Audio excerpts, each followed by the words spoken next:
I'm Prince George's County Council Chairman Mel Franklin. And on behalf of my colleagues on the County Council, I'm pleased to welcome each of you to our second off-site Prince George's County Council Town Hall meeting this year. The theme for tonight's Town Hall Forum is Community Ideas for the County's Classrooms. We appreciate you taking the time from your busy schedules to join us here at Central High School in Capitol Heights. And that's right, I know some Central High School love out there, all right. And also thank you to all of you who are watching online for this very important community conversation focused on public education. Before we begin, I would like to invite my council colleagues to introduce themselves. First of all, again, I'm Mel Franklin, council chair, but also the representative for Councilmanic District 9. District 9 is approximately the southeastern third of the entire county. It extends approximately from essentially the Joint Base Andrews all the way to Eagle Harbor on one end, down to Akakika on the other end, and far too many communities in between for me to describe for you tonight. Just know that District 9 is very big. With that, I'm going to go from my left to my right and ask my colleagues to introduce themselves. Good evening, everyone. My name is Todd Turner. I'm a council member for District 4, which is the areas of the city of Bowie, city of Greenbelt, parts of Glendale, Lanham Seabrook, and Upper Marlboro.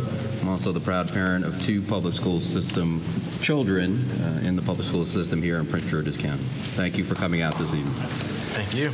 Good evening, everyone, and welcome to Central High School, the home of the Falcons. I get to say that proudly, and welcome to the auditorium that we indoctrinated back in 1984. Isn't that right, Dr. Maxwell? I'm Derek Leon Davis. I represent central part of Prince George's County, District 6. If you vote at Central High School, I represent you. Unfortunately, the address for Central High School is in District 7, but we won't hold that against District 7. I represent Forestville, the city of District Heights, unincorporated area of Capitol Heights, Bowie, and Upper Marlboro, Largo, Kettering, and Mitchellville. And we certainly look forward to your comments and your participation this evening on what is essentially the most important thing that we all do for our future, and that is educate our children.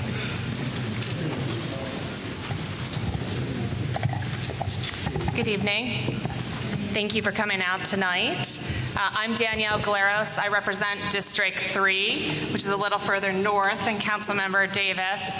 So that is home to the University of Maryland, University Park, College Park, Riverdale Park, Berwyn Heights, Riverdale, New Carrollton, Landover Hills, Seabrook, Lanham, and a little bit of Glendale. In fact, if you find Glendale Elementary School on the map, that is my easternmost part of my district, and it's in my district.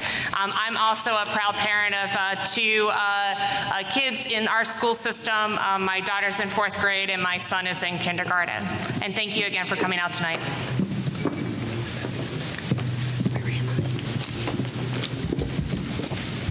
Well, good evening. My name is Councilmember Denny Taveras, and I represent a very diverse and rich area next to District 3 in the north side of the county, and that encompasses parts of Adelphi, Avondale, Chilham, Green Meadows, Langdon Park, North Brentwood, Mount Rainier, the city of Hyattsville, and University Hills. And I recognize some of my constituents out here, and I knew you would be here, and I'm just thankful that you guys are here. Thank you. Good evening. My name is Obie Patterson. I represent District 8. District 8 consists of Oxon Hill, Temple Hills, Camp Springs, Forest Heights, and of course, Fort Washington. Thank all of you for being here this evening. I look forward to getting your feedback and your comments on this very important topic, education. Thank you very much. Good evening. I'm Mary Lehman. I represent Council District 1. It's the northernmost district in the county and includes Laurel, the city of Laurel, the unincorporated areas of West and South Laurel, all of Beltsville, part of College Park, and Adelphi. And I am a product of the county school system. I graduated from Eleanor Roosevelt a long, long time ago. And I have 2 of my 4 kids are in the public school system currently. I have a senior in high school and a 5th grader. And thank you for coming out tonight.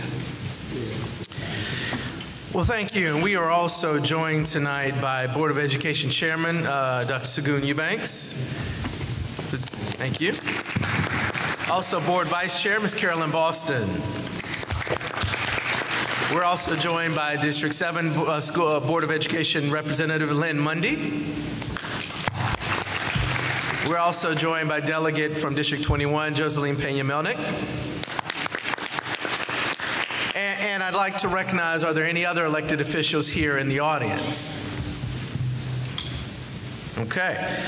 Well, education and the state of our public school system are issues that impact every single county resident, even households without school-age children. Our success as a county will be greatly measured by how well we prepare them to compete in a global society. When students succeed, communities succeed. A world-class 21st century school system is a shared priority for this council, the County Executive Baker, School CEO Dr. Maxwell, the Board of Education, and frankly, each and every one of you. We want to work collaboratively with our parents, our educators, and all of you this evening to provide our most precious resource, our children, the kind of stimulating educational experience that they need and deserve. Tonight's town hall meeting, aimed at informing and engaging the citizenry, is particularly well-timed as it presents an opportunity to hear directly from our county executive when he joins us. And in the meantime, we're joined by our Deputy County Administrative Officer for finance and a bunch of stuff related to the budget. Money. Thomas Himmler. They also call him the money guy. And our school's CEO, Dr. Kevin Maxwell, on the basis, rationale, and objectives for the proposed fiscal year 2016 budget for the Prince George's County Public Schools. Let's give both Mr. Himmler and Dr. Maxwell a round of applause. This council is currently conducting a careful and deliberative review of the proposed county budget and remain committed to an open and participatory budget process. No decisions have been made by the county council on the budget, and the public's input will be among the most crucial factors that we consider. This is why your involvement here tonight is so important. My colleagues and I value your participation, partnership, and commitment. We will begin the evening with a presentation. First, we'll hear from Mr. Tom Himmler, and then we'll hear from Dr. Kevin Maxwell. Finally, and most importantly, we will hear from you, our residents. Before we adjourn for the evening, we will open the floor for any questions or comments that you may have for the county executive, for Dr. Maxwell, or for members of this council. We're requesting that comments be limited to 3 minutes per speaker. You will hear a tone indicating that no time remains, and your cooperation with immediately concluding your remarks is greatly appreciated. Written statements may also be submitted for the record in addition to or in lieu of verbal testimony tonight. Comments should be addressed to the Honorable Mel Franklin, Chairman, Prince George's County Council, County Administration Building, Upper Marlboro, Maryland, 20772. At this time, we will begin. Actually, before we move to Mr. Himmler, I would like to give our great principal for Central High School, Mr. Darrell Kennedy, the opportunity to give some welcoming remarks to all of the residents who joined us this evening. Mr. Kennedy. Thank you. Good evening. I do want to welcome everyone to Central High School, home of the Falcons. As the council members have informed you before, we do have a rich history here at Central High School. We have a phenomenal international baccalaureate program, a great French immersion program. We have AVID, we have academies, and just a rich array of programs for students. And we are starting to have in talks to have a bilingual diploma for French immersion and for the International Baccalaureate Program. So again, I do want to, welcome everyone out to Central High School, and on behalf of the citizens and on behalf of the folks in District Heights, have a great evening. So thank you. Thank you. Thank you. Thank you, Mr. Kennedy, for all the great work you and your staff are doing. Are there any other faculty or other staff from Central High School present? If so, please stand. We'd love to recognize you. Mr. Wilson. Okay, Mr. Wilson up top. Okay. All right, thank you. Okay, well, without further ado, we're going to turn to Tom Himmler, representing the county executive. Mr. Himmler. Yeah, please. Thanks, Ken. Well, good evening, everybody. On behalf of County Executive Baker, thank you for coming out. Take a brief moment for, obviously I'm not the county executive, but for baseball historians, a lot of people don't know who Lou Gehrig replaced, but I can assure you this will not be one of those moments. The county executive will be here to answer your questions.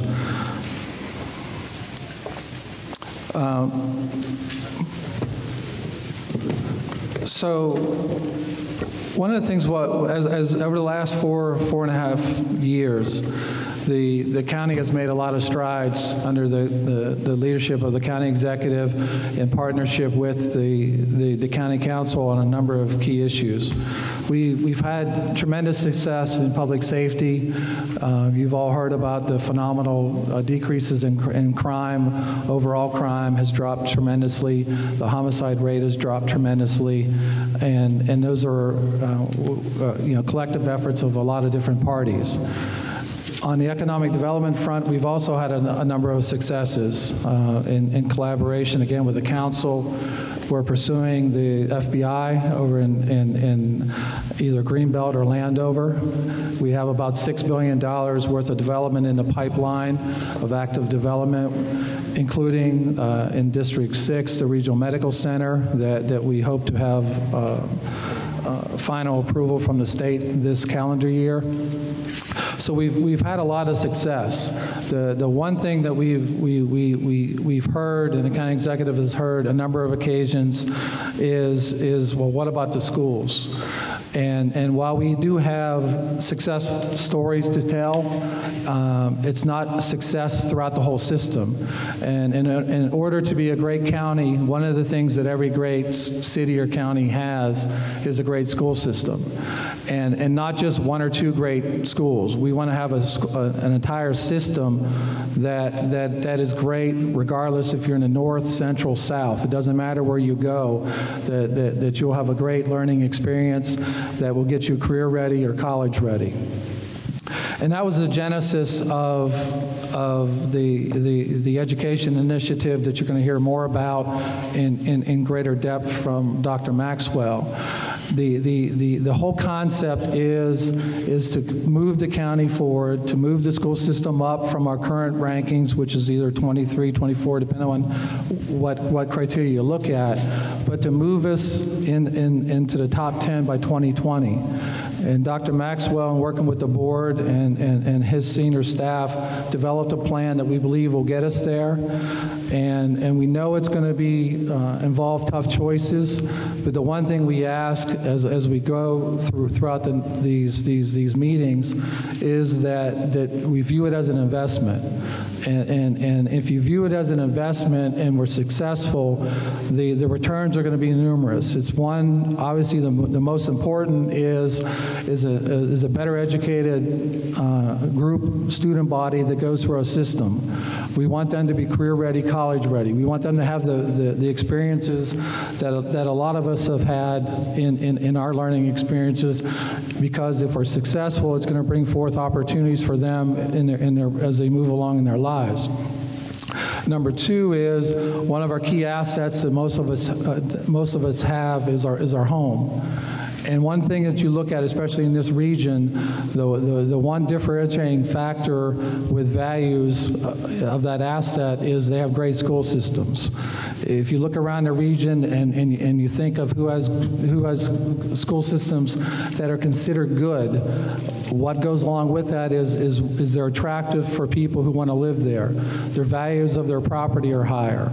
All those things are the returns that if we're successful will bring about as a result of this investment.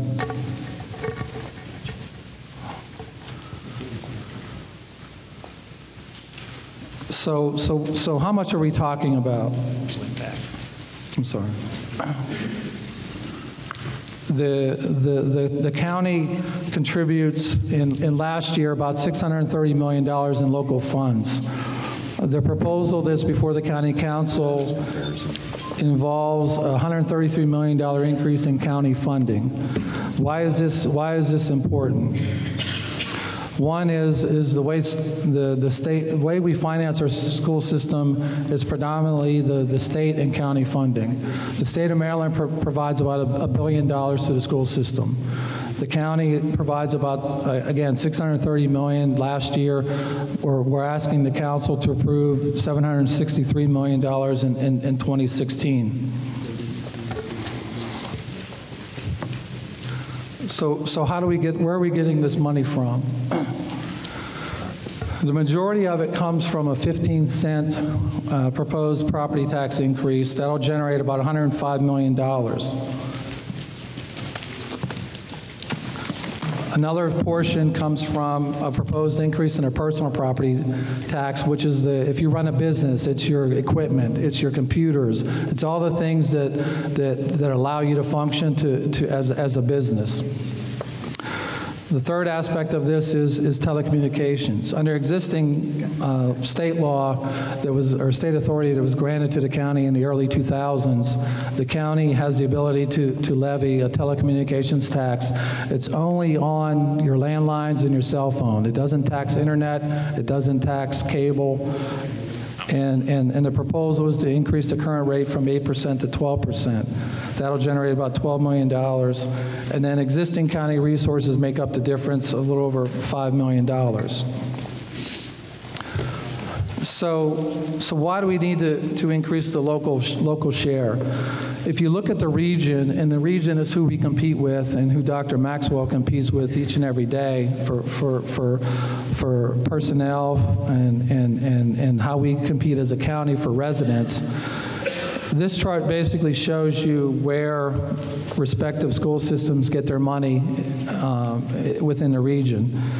The far left shows the counties or the systems that receive more of their money from their local government.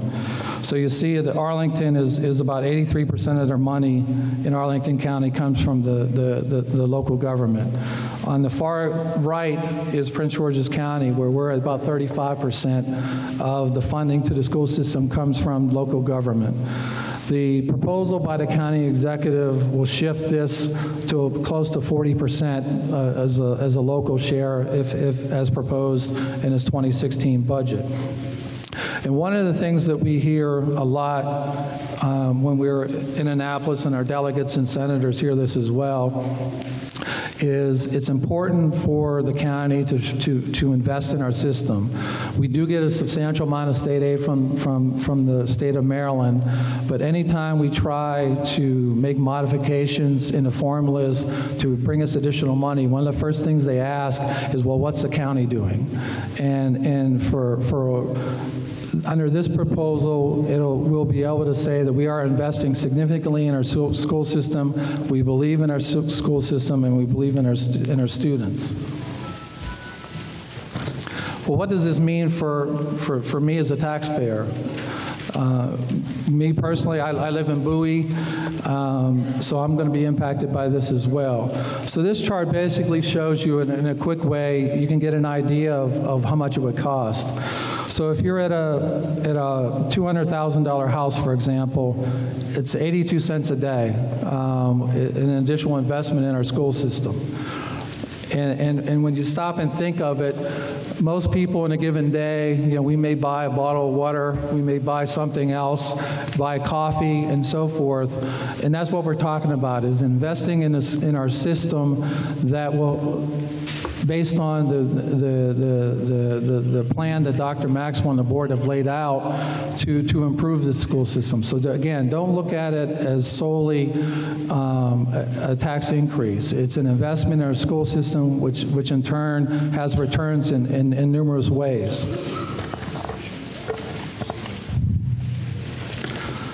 This chart just gives you a sense of the makeup of our system, and I'm not going to spend too much time on this one, but you see that we're a pretty diverse school system.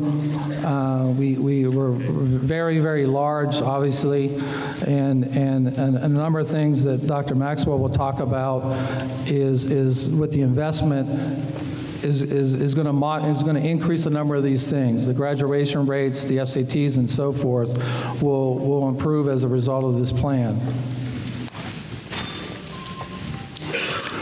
And the same with this slide. You see how we fare in SAT scores. Again, the goal of this investment is to improve the academic results of the system. And not just in one school or two schools, but all the schools that we have throughout the county.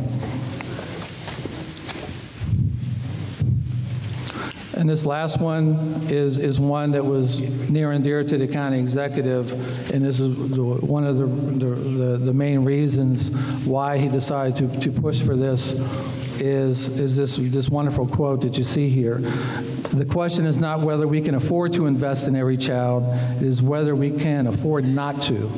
And for a number of years, you know, we've been content, so to speak, with where we stand.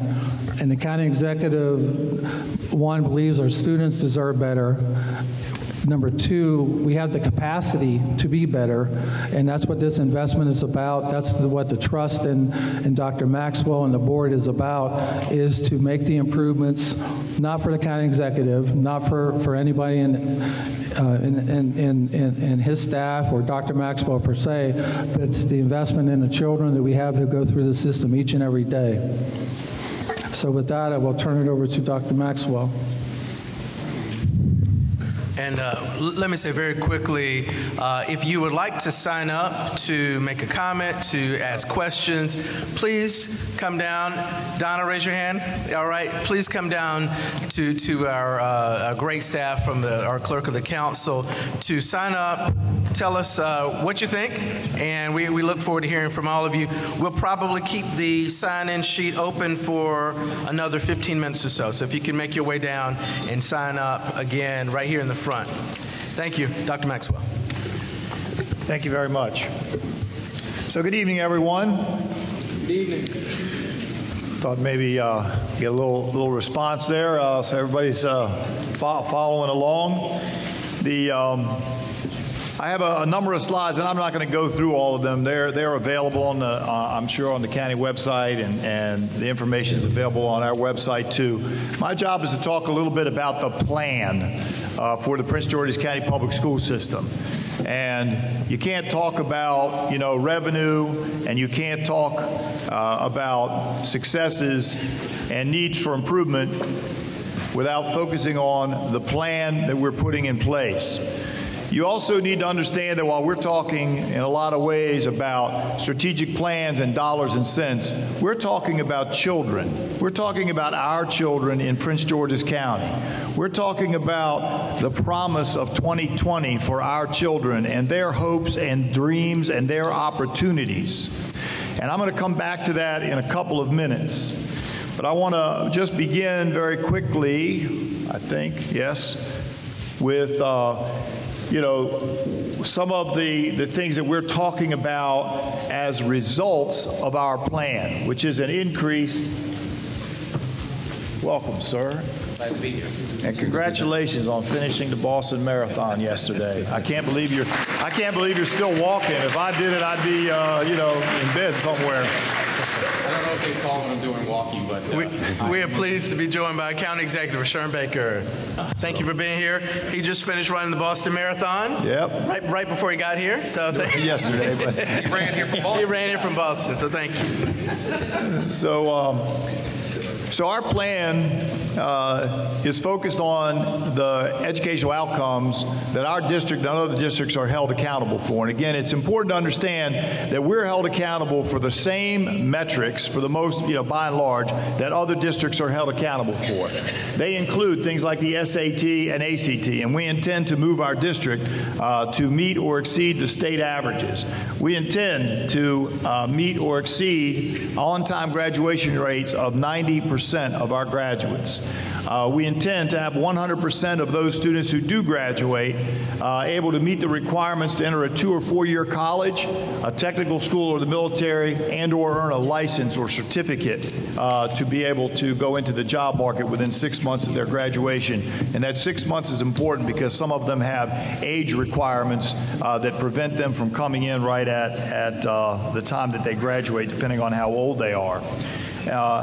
We have a strategic plan that is built on the areas of academic excellence, a high-performing workforce, a safe and supportive school environments, family and community engagement, and organizational effectiveness. And again, I'm not going to go into every one of those categories, and my next few slides really hit on the ins and outs of that. And so I encourage you to take your time as you think about the ramifications of this plan and the funding that Mr. Baker has recommended to support this plan. And I will go through and just kind of show you quickly that under each area there are strategies and the investments to benefit students under each strategy. So just quickly, under academic excellence, focusing on literacy and supporting early learning readiness, we have things like increasing the funding for neighborhood schools. Our schools have a school-based management, school-based budgeting portion of funding that they receive, and they have struggled with that. I mean, they have to make really difficult decisions. Do they have a guidance counselor, or do they have a reading specialist? Do they have an art teacher, or do they have an assistant principal? And those are really challenging, difficult positions to put our schools in. Instructional coaches in every school to help our students that have fallen behind. 67 new pre-kindergarten programs across our school district in the first few years, and a digital literacy initiative so our children have the opportunity to be able to engage with the technology that they need to be able to engage with in order to compete in our world, but also all of the new state exams are computer-based, and so they can't just come in the day of the test and figure out how to use the technology. They've got to be very conversant with that technology in order to be successful. Under the high-performing workforce, we've got to do something about compensation for our teachers. And let me just say very quickly, we right now today have about 9,600 teachers. I want that to resonate for just a minute. We have about 9,600 teachers in our school district, 17th largest school district in the United States of America. It's a huge school district, 128,000 children. Let me come back to the teachers, about 9,600 teachers. Our compensation is so far behind. When teachers have been in our district about 7 or 8 years, they are $10,000 to $15,000 a year behind Montgomery County. We're having other districts take out of here some of our best teachers. Since 2007, 2008, since that school year, we've replaced 7,100 teachers. 7,100 teachers. No business can sustain its business or its strategic plan if it's turning over its workforce at such a rate. And so that line item is important. People say, where is our money going? It's going to all of the things that I have covered under academic achievement. It's going to increase compensation. It's going to increase stipends for the National Board Certified Teachers, which is the highest certification they can receive, some professional development, and some teacher mentoring and support, because we understand that money isn't the only thing, but that working conditions and supports are important to them as well. A Healthy Start breakfast program. We have a fairly high rate of poverty for free and reduced meal students in our school system. And when I arrived last year, we weren't even feeding 70% of the eligible children. And it's impossible for students to concentrate on math and reading in second period in Central High School if they're thinking about eating for the first time that day, when they haven't had breakfast and maybe not a significant meal the night before. So feeding our children is really really, really important. Facilities maintenance. We only have one shift of maintenance in Prince George's County, although, we have well over 200 buildings in our system. And the problem with that is that they can't do some of the repairs while our children are sitting in classrooms, while teachers are teaching in our classrooms, while lunch is going on in the cafeteria. And so this budget includes a second shift maintenance so we can do some of the repairs to maintain our buildings and keep them functional after the children leave in the afternoon. We have some additional staffing to support student advocacy and some translation services to help our growing population of second language families, and some increased staffing to resolve constituent concerns. Lastly, if we could get there, wait a minute, it went too fast. No, well, there's another area on, I apologize for, organizational effectiveness, which is improving the way we operate as a school district. And then the areas of funding that I just mentioned are all here with the dollar amounts that are included in this budget. But I want to go back. If I can close.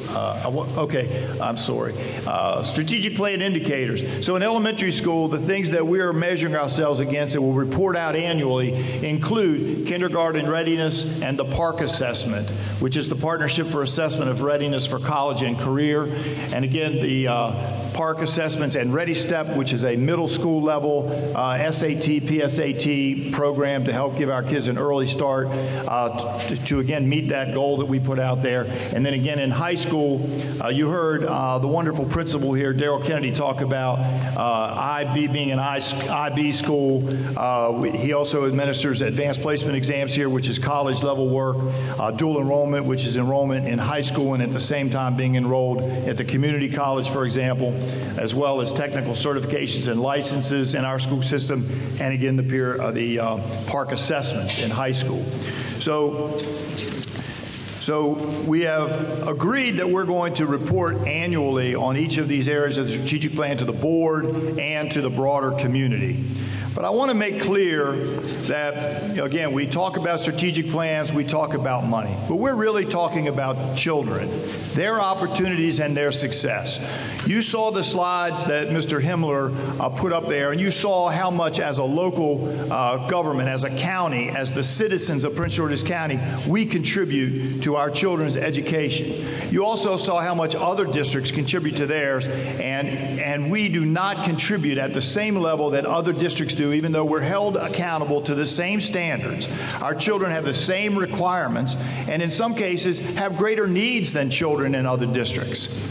It is simply, to me, not acceptable that we are placing a value on the children here at Central High School in Capitol Heights or Temple Hills or Fort Washington or Laurel or Bowie or Northwestern, that we are not valuing them at the same rate as children in Bethesda, as children in Columbia. Our children are worth every penny as much as the children in Montgomery County. Our children are worth every bit as much as the children in Howard County, and yet we do not treat them that way. Our teachers, what makes a teacher at Central High School worth less than a teacher at Blair High School in Montgomery County? We have got to step up and make sure that we are providing the supports for our children. They will improve our property values. They will improve the business investments in Prince George's County. They will bring a better workforce to the businesses in Prince George's County. And I assure you they will attract other businesses to Prince George's County. And that's what I believe we all want to accomplish. This is part of economic development. This is why I returned to Prince George's County, because I believe in the promise of Prince George's County. I believe in the promise of 2020 for our public school system. We raised graduation rates 2.47% in 1 year last year. And at that rate, I assure you we will beat the state average. We will at least make sure that our children have the same opportunities that children in other parts of the state have. I think that you should understand that I grew up in this county. I think most of you know that story. I grew up in this county. I'm a proud graduate of Bladensburg High School. I attended the University of Maryland College Park for my bachelor's and master's and got my PhD at UMBC. But I'm the only one of my brother and my sister that graduated from high school in Prince George's County. I have worked hard and I returned to this county and I've spent my entire life living here. I student taught at High Point High School. I started my teaching career at Crossland High School in Temple Hills. I started my administrative career in 1984 right here at Central High School in Capitol Heights, Maryland, where Derek Leon Davis was an outstanding student and musician. It's true, it's true, it's true. You want to play the sax for us? I went on from here to become principal in Adelphi at Buck Lodge Middle School, and then on to principal at Northwestern High School. When I left here to go to Montgomery County and then Anne Arundel County as superintendent, I maintained my residence here and lived in Prince George's County. 2 of my 4 children graduated from high school in Prince George's County. The other 2 graduated in a neighboring county where my ex-wife lived when they were finishing school. But that's another story for another day. But they all graduated from public school. And 3 of my 4 children are educators in the state of Maryland. 3 of my 4 children. 2 of them are teachers, and 1 of them is an assistant principal, continuing to give to this honorable profession and the children of this state. Ladies and gentlemen, we are at a moment in time, a moment in history, an opportunity to give our children the promise of 2020, the promise of opportunity, the promise to graduate at rates similar to neighboring jurisdictions, to attend college at the same rate as neighboring jurisdictions, to have teachers who don't leave every other year or so, if we compensate them fairly and provide them the training and supports that they need, to provide our children with the technology that they need to be successful. Ladies and gentlemen, this is the time. Mr. Baker and my Board of Education asked, what does it take to move this school district from the bottom tier to the top tier? They asked for a plan. My board adopted the plan, the strategic plan. My board recommended a budget to fund the plan. The county executive recommended the funding for the plan. The county council debates the funding of the plan. And I know that their deliberations are heartfelt and that they want to do the right thing for the children of Prince George's County so that your property values and mine will rise, so that we can think about a future that is better than today, because it is within our grasp if we want it. A future for our children better than today, the promise of 2020. Thank you. Thank you. Thank you. I'd like to, I know a couple of my colleagues have come in. I'd like to have them introduce themselves. Start on the end. Ms. Toll. Thank you, Mr. Chair. Sorry I'm running a little late. I was at another meeting. I just want to welcome you all to the Council's Town Hall meeting on education. That being said, I am Council Member Karen Tolles, and I represent Council District 7, which if you throw a little stone across the street, you'll be right in District 7. And I represent the area starting right here where we are in Sea Pleasant, Capitol Heights, Suitland, Hillcrest Heights, Marlow Heights, Temple Hills, portions of Forestville, Oxon Hill, and District Heights. And I really appreciate all of you all coming out tonight. We take what you have to say very seriously, so I thank you for giving up your nights to join my colleagues and I, along with the superintendent and the county executive. Thank you. Thank you. Good evening. I'm Andrea Harrison, down the street here, and as far north, I guess it is, as Route 450. And so I'm very anxious to get to the audience and your questions. Okay. So with that, I will turn over my time to Mr. Eubanks. All right. Dr. Eubanks, why don't we get you a mic?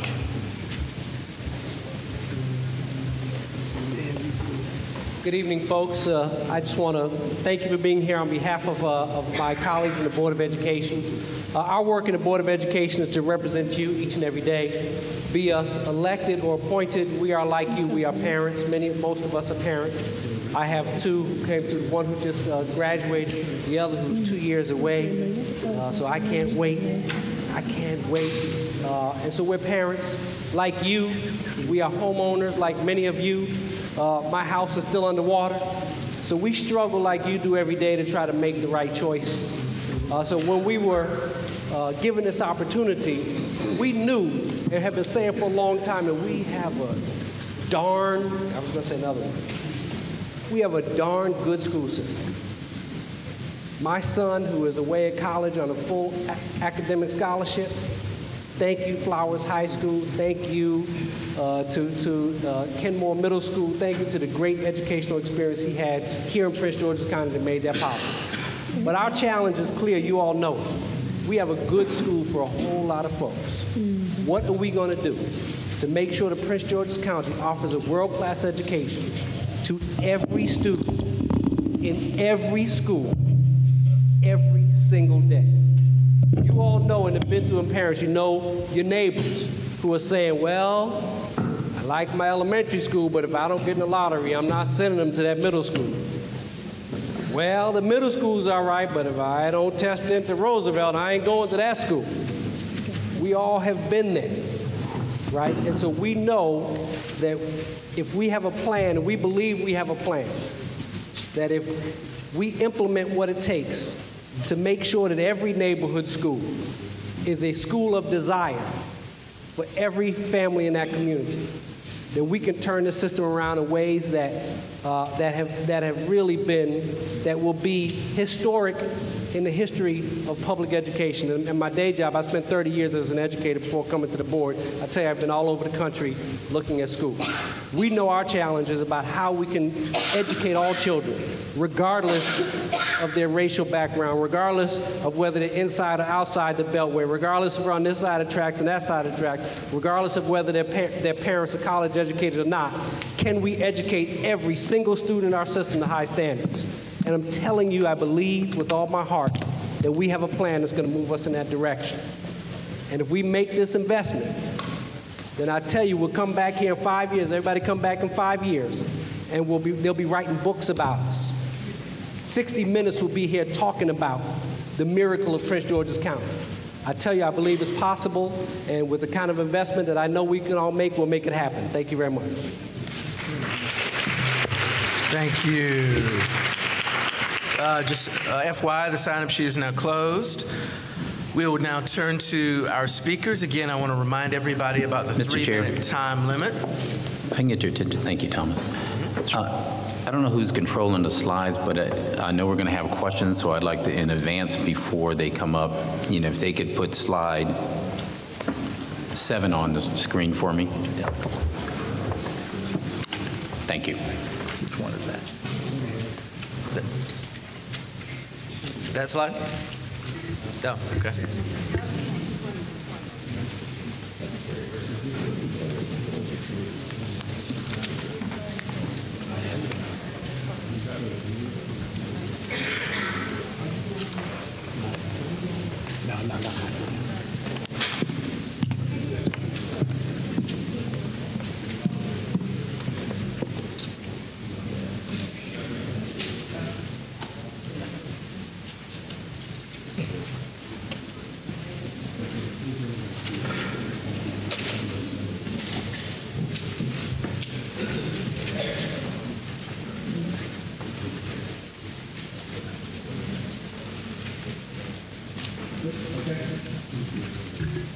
Okay, just want to remind everybody about the 3-minute time limit.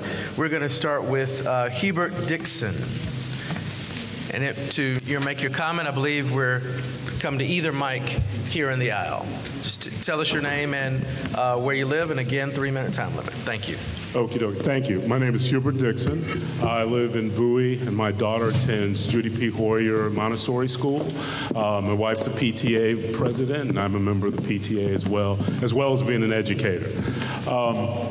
I speak tonight supporting this budget I think this is a generational moment to close a gap, both in terms of development for this county and education for this county and just long-term investment for the future and possibilities for the county. As we and our friends and family have looked through the numbers and as we see the opportunities that are presented in this budget, there are a few areas that I particularly would like to focus on in terms of where I see that gap being brought together.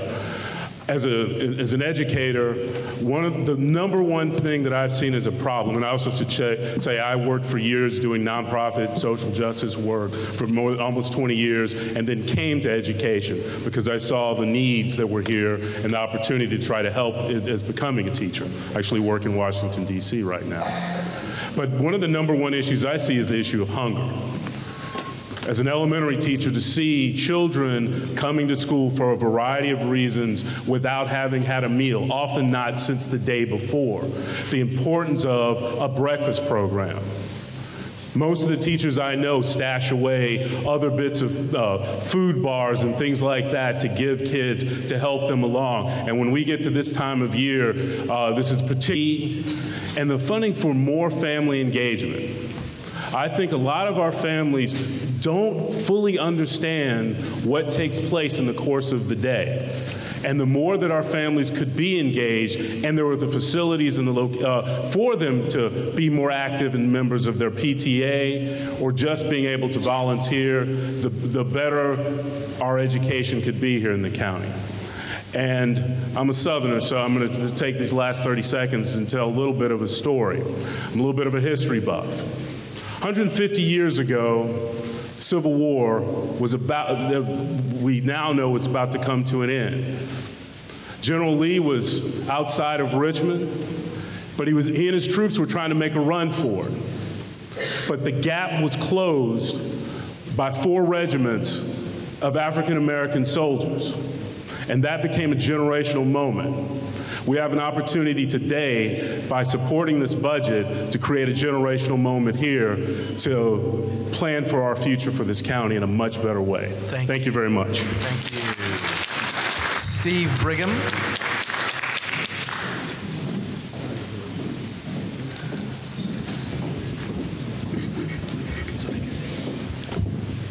Good evening. My name is Steve Brigham, and I live in Fairwood community just outside of Bowie. I want to thank the County Council for holding this forum tonight.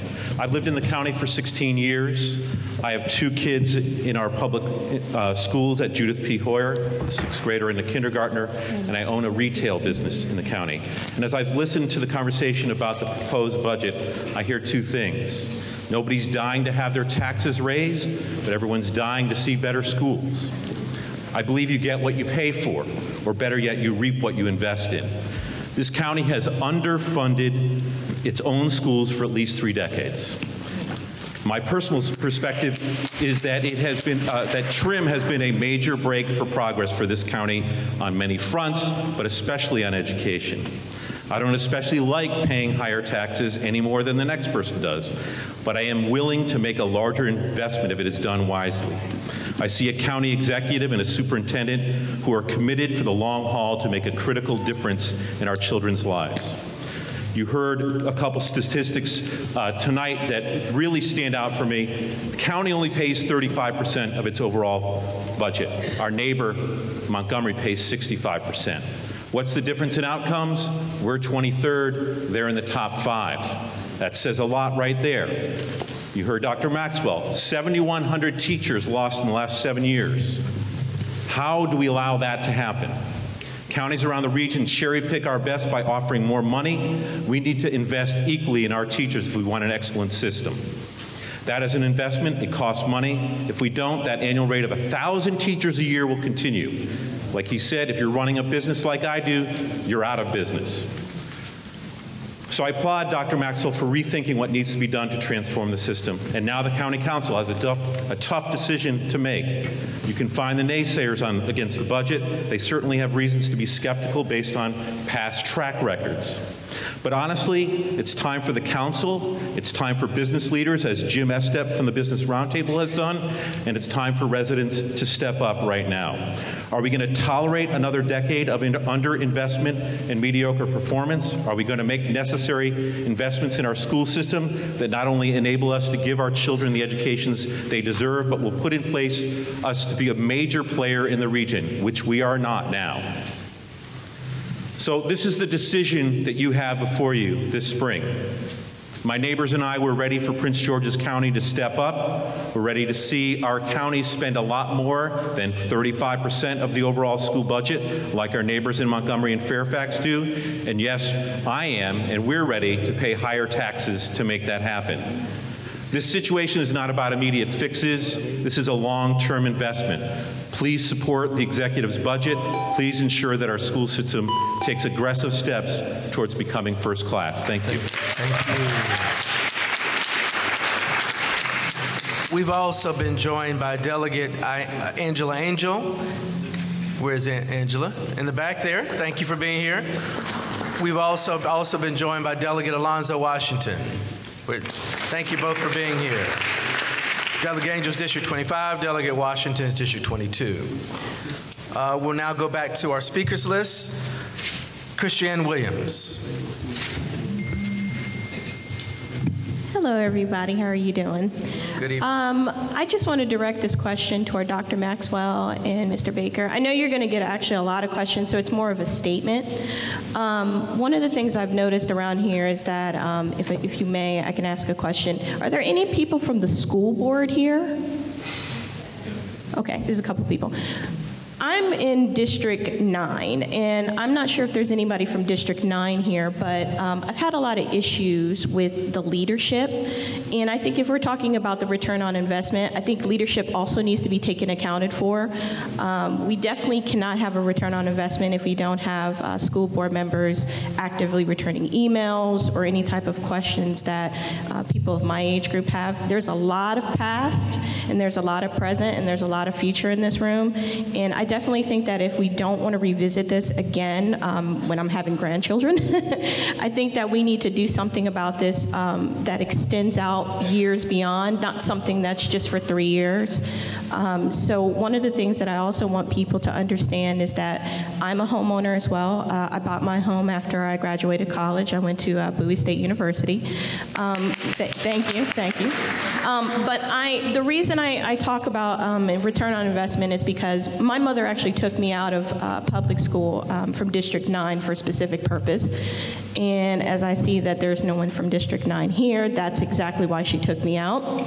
So I went to Bishop McNamara for 4 years, and thank you. I wish you were part of District 9. But one of the things that I really want you guys to focus on for the future tenses is that there's going to be a lot more people of my age group finding out what you guys are going to be doing.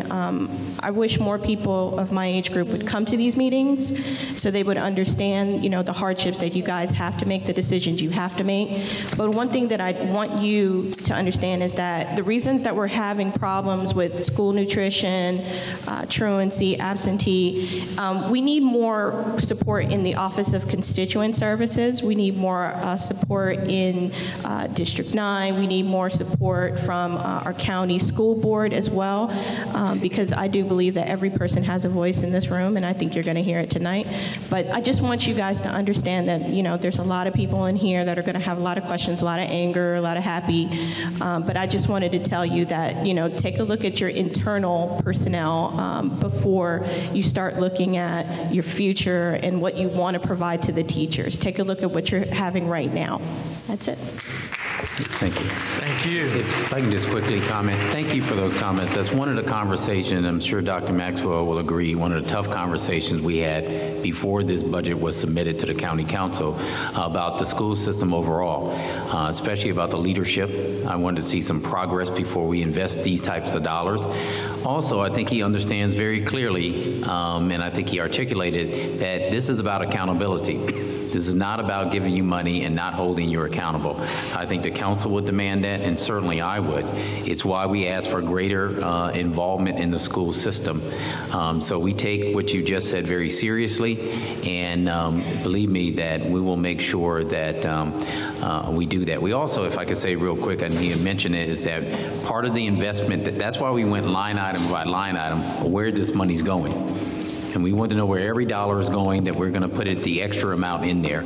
And one of those is in the community engagement, which means the leadership and the interaction with the Board of Education, but also the leadership at the superintendent's office, but also the leadership at the county executive's office. I asked for it. I asked for greater authority in the school system. That means greater accountability, and we have an obligation, and I think our staff understands that, so we'll be looking at it too. Thank you. And I would just say that the board has been wonderful in its leadership, particularly as it comes to community engagement and professional development, if you will, for parents, a training component. And in last year's budget process, we created a division to work with family and community engagement, including a training component, an outreach component, and we have added some additional advocates, parent advocates to reach out to and communicate with parents. And again, with individual board members, again, there are a number of them throughout the district, but not enough perhaps for almost 1 million people and 128,000 children. But they often refer things to us, and we refer things back and forth. But again, I'll never say that we're perfect there, but we have been working very hard in that outreach and parent support area, and we will continue to do so. We're also committed to making sure that we're providing support to individual schools so that they can accomplish the tasks that they're asked to accomplish. And I mentioned earlier school-based budgeting, which allows them to organize their staff, and then some of the pieces that we had talked about in terms of literacy coaches and digital literacy and things. And at Central High School, where we sit today alone, this budget means an additional amount of resources, including some staffing and some school-based budgeting revenue that will be about $658,000 for Central High School alone. So it's also important to understand that we're really trying to invest in our neighborhood schools. Let me just add real quick, you have an individual school board member from District 9, but also the appointed school board members like Dr. Segun and others are at large. So part of what they should be doing, and I'm sure he's taking this note, is that they represent the county at large and should be engaged in every school system throughout. We want to make sure that you know that. Thank you. Next we'll have Keisha Brown. Am I saying that incorrectly? Yeah, good evening, everyone. Good evening. Pronounced Keisha. Keisha, okay, Yeah, I'm Keisha sorry. Brown. I'm an alumni at Friendly High School. My daughter is alumni here at Central High School with Mr. Derek Davis. And I'm an employee here in the Prince George's County School, also the PTSA treasurer here at Central High School. And also, I'm in school as well and getting my degree. My main concern is the leadership. The leadership I have a problem with because I should not be the only parent involved in the schools in Prince George's County. I care about our students. I'm a mother of one. We need all the parents to get involved, also with the leaders as well, to get involved too. Every day, I'm walking here to Central High School. I see some of these kids getting hit by cars, fights going on at Addison Road Station. Leaders, we need your help too. I ride the Metro every day going to school. We need your help. I should not have to sit here and I should not have to call you guys and say, what do we need to do to stop these kids laundering around, causing trouble, starting trouble with the parents, calling names, talking back to the teachers, and disrespecting us teachers and the parents. What can we do? Thank you. Anybody want to feedback?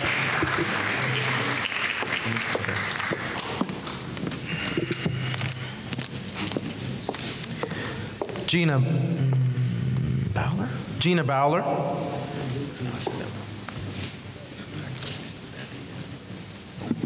I'm sorry, Bowler. Apologies. Hello.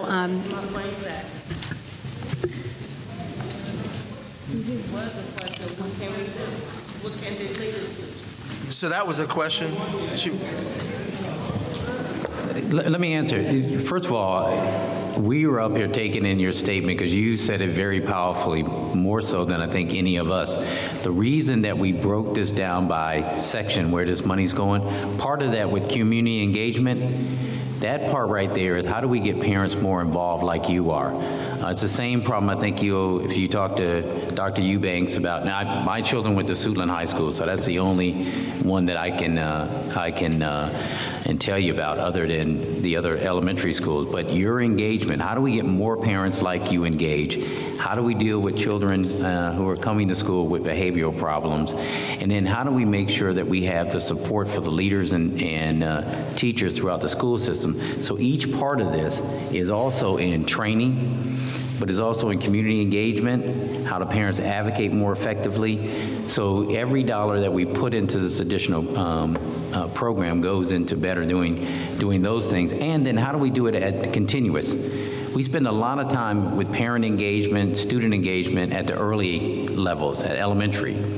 We start to wean off of that at middle school. By high school, pretty much you're on your own.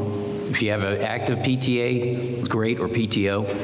If you don't, it's not an engagement from the leadership. What you're hearing today is a commitment from the superintendent, a commitment from my office, a commitment from the board, and I think you've heard a commitment from the council that we're all involved in this, and that's the struggle you hear with it. How do we do that? So we've taken your comments to heart. Okay, Gina Bowler. Thank you. I'm happy to be here tonight. Thanks for this opportunity. I'm a resident of Upper Marlboro, District 9. I've lived there for about 13 years, and I'm also the co-founder of a grassroots group, My Bilingual Child. We advocated for the school system to offer Spanish immersion last year. We also support other language programs starting in elementary school, as well as international baccalaureate programs. So my basic message is one of gratitude and support for your committed leadership and your bold actions to move the school system forward as rapidly as is reasonably possible. And the approach you've taken is consultative, responsive, employing best practices, tracking progress, and holding everyone accountable. Because of your actions last year, my child is a kindergartner in the Spanish immersion program at Overlook Elementary School in Temple Hills. And her younger sister will start there as well in a couple years. And other language immersion and IB programs have been expanded. And my neighborhood school, Mattapanai, has a new tag center. Regarding the proposed budget for next year and the strategic plan, the multi-year strategic plan, I fully support it. It continues funding for the programs that I just mentioned. It also expands foreign language programs in neighborhood schools. And I look forward to the school system's annual progress reports. So again, thank you for your leadership, your bold actions, and I fully support what's being proposed to improve our school system. We've also been joined by Board of Education member Edward Burrows in the back, District 8.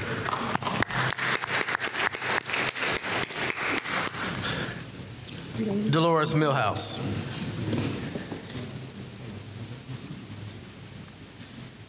Good evening. Good evening. I'm the second half of My Bilingual Child. I just want to thank you all for allowing us to come today. And what was so important to us is for the past 2 years, we were advocating for language immersion expansion in the county. And what we were told was that we were going to have to wait and it was never going to happen. And when you tell a mother that she can't have something for her child, then I turn into a tiger or a bear. It depends on how I feel that day. And so what I want for my child is the best.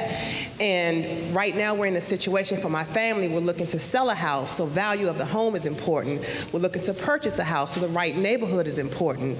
And so when I first heard about the proposal, I was somewhat leery, but then I realized it's just another investment for me. I could take $17,000 and what it would cost me to send my child to private school, not including books, not including before and after care, a year, or I can look at how I support the public education system and what it does, not just for my child, who is the catalyst of why I'm doing it, but then it benefits other children in the community. And what we advocated for was Spanish immersion. It didn't guarantee me a slot in the program, and I started it 2 years ago. But what it did guarantee was an access and a doorway for other children in the community to have an expansion of not just being, able to have French, but they have Spanish, they have Mandarin. So I want my child to have access to everything. So we come to meetings, we're at board meetings, I'm 7 months pregnant, I'm tired, I'm hungry, I'm here tonight because it's important to me. And so I will continue to fight. I support the proposals. I support, $8 a day. I ran out to my car to get water because I didn't want to pay $1.50 in the machine to pay for any water. So I was just like, okay, that goes into my property value, that goes into the education system, getting the support I need. So it's not just the money that they need our time, they need our dedication, they need our ideas, because they cannot do it alone. I will not send my child to a school system to be raised. I will not send a blank slate into a school system. My child is in pre-K 4 and he can read at a first grade school level. But I do expect a partnership that supports the expansion and the growth not only of my child, but my neighbors and my neighbor's neighbor. Because as a community, we build each other up. If I'm doing well and my neighbor is not, then no one is going to succeed. So I thank you all for what you've done. I will continue to support. I will take 30 days off after I have the baby, but it's okay. But thank you all for what you're doing, and I just ask people to continue to come out, not when it's just about how much money do we have to pay, but come to the school board meetings. Join your local PTOs at the schools, help out, volunteer, because we need just not your money, but the time. And no, I don't work for the school system. I actually work for DC government. Thank you and have a great day. Thank you. Tammy Cornegar. I'm probably not saying that right. Cornegay, Tammy Cornegay. Greetings, everyone, council members, county executive, school board. I want to share some things with you all because I have a home in Prince George's County, and I went to school in Prince George's County. My children went to school in Prince George's County. My tax bill is now $8,000 plus. That's $8,000 plus. It's my tax bill. With a 15% increase, that puts my tax bill where? Near $10,000, correct? 15 cents. I think we have a slide that shows the houses. It's 15%. It's 15 cents, and we have a slide that shows what you would pay in your house. I can't afford it. Respectfully, I can't afford it.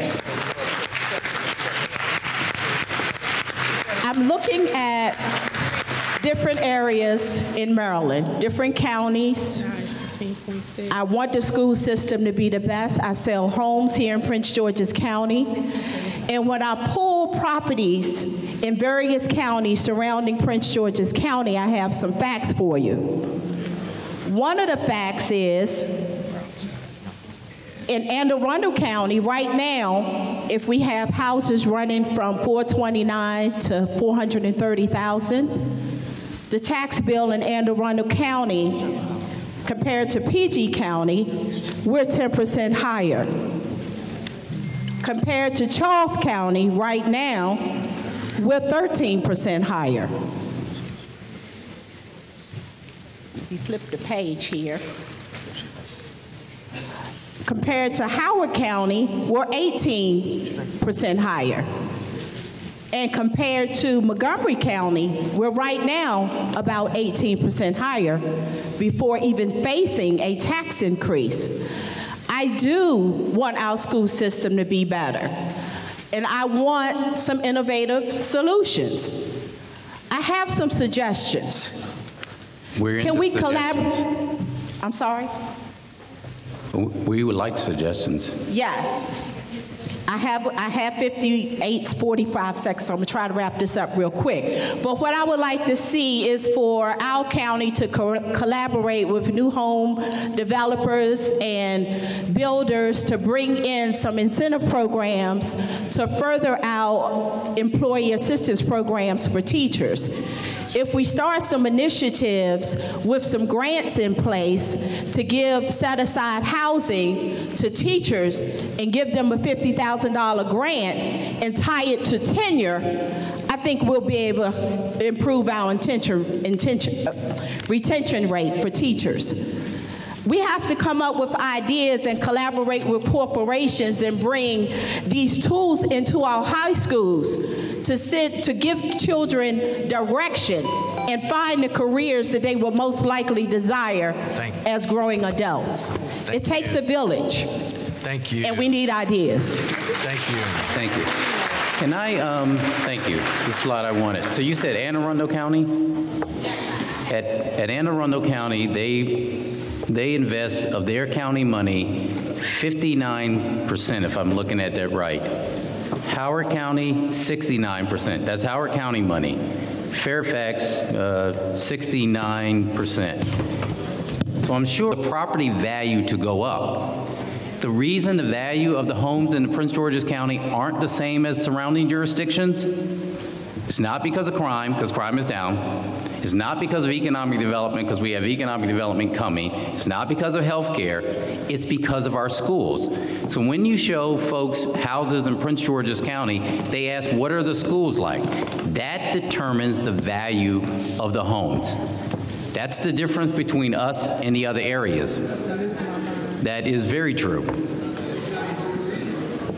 Oh, it's if you look at, and we can debate when the other person come up here, but if you look at the difference between us and the other areas, that's the only thing we haven't done. These areas invest in their schools at a higher rate than we do. Even with the amount that we're proposing, the 15 cents, even with that, if it goes through, we still will only invest. A higher property value base, you can have a lower tax rate and raise more revenue. I'd recommend that people read Jonathan Kozol's book about savage inequalities.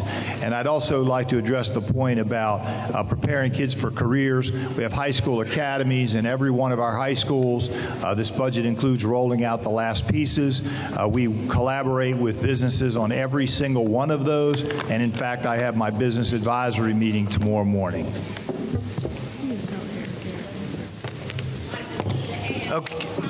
Okay, you would have to get to the mic, but I want to make, I think some of my colleagues want to chime in. No. No? No. I just wanted to make it clear that the properties that I ran were all at the same price in every county. It was just showing the difference that our taxes in Prince George's County for the same sales price is higher, and it's right here on the paper. So anybody could have a copy. I made extra copies. Sure. It's the value, it's not the tax rate. Sure, and we're not going to belabor the point. We're not going to belabor the point.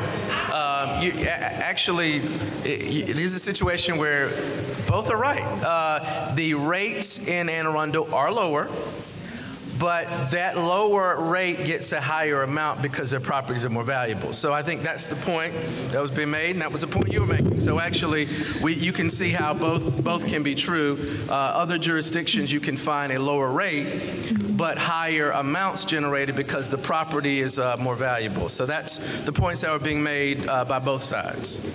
Okay? Mr. Chair, I want to add that in other counties like Howard County, Anne Arundel, Montgomery, and Fairfax, they have a higher commercial tax base. So they have more money coming into their coffers.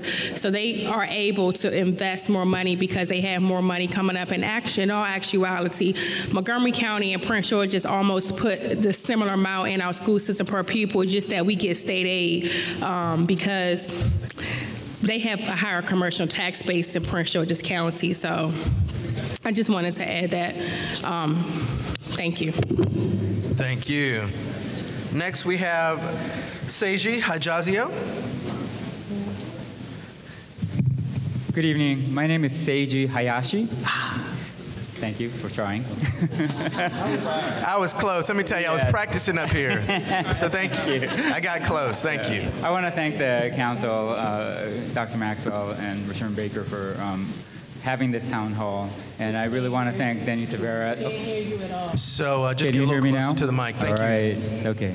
I just want to thank everybody there, especially Denny Taveras and Danielle Galeros for supporting Hyattsville. We live in Hyattsville, and we have one daughter in the elementary school and another in the middle school. One of the things I want to bring up is the issue of overcrowding and facilities, dilapidated facilities. And looking at the strategies, Dr. Maxwell, for the public schools, I think the strategies are awesome. They're all right on. I've done a lot of research around, what makes schools good, especially in low resource communities. And I just want to say that there are 5, key aspects to high-performing schools, especially in low resource communities. One is leadership. Especially the principals and administrators. Second, hardworking, committed teachers, and teachers who are supported by their leadership through educational training. The third is strong family and community engagement, which many of you have already voiced. The fourth is using data for evaluation and quality improvement. My day job is coming up with a quality improvement strategy for the nation's community health centers. The community health centers are put in low-resource communities to provide primary care for underserved and underprivileged communities. And one of the hardest things to do in the community health centers was recruiting doctors. And I think that in the educational systems we have here is very similar. And what we did in the Community Health Center program was invest in capital improvement, renovating the buildings, increasing the buildings, making it much more pleasant, comfortable for the staff and patients to come. Now, I thought about that. Could that work in schools? And I did my research. Sure enough, the research shows that better facilities means better performance of students. And one of the flip side of that, I did some research, and poor facilities results in absenteeism, not of the students, but of the teachers. It's really interesting. Poor facilities means more absentee from the teachers. And so the Los Angeles Unified School District invested about $19 billion in facilities and capital improvement over the last 15 years. And they found that improving the facilities without changing the students, without changing the teachers, actually improved test scores, improved attendance, and it really improved overall achievement of the students. And I think that we need to invest in the facilities, decrease overcrowding in our classrooms, and really treat our teachers and our students better. Thank you. So I absolutely agree, and I think there are others here that agree as well. We have a capital deficit. What we're talking about before the council right now is the operating budget, but the capital budget is a separate entity. We actually have a study underway right now trying to develop a long-term plan to approach what is a deficit in capital expenditures in the billions of dollars that's developed over decades. So we absolutely agree, and we are working on a solution for that need as well. And I really urge you to sort of think about it together, because if you just invest in the programs and the facilities are dilapidated, it's really going to backfire. So we understand there's a relationship, but our budgets don't run together. The state has a requirement on the capital budgets. We have an operating requirement. They're being thought about together, and we have an outside group who's serving as a consultant and working us through this, but we can't fund them at the same time. Right, and one of the things that we're trying to do at the state is actually do a 2-to-1 match. So we're trying to get the same deal at the state that Baltimore City got for its funding, which nobody likes to hear. But we're willing, along with Montgomery County and Baltimore County, to go in and say we're willing to put up on the capital side as the county. If the state is willing to give us a match of 1, that will help us accelerate some of the things that Dr. Maxwell wants to do with renovating schools and also building new schools. But he's right, on the capital side requires the state match in that.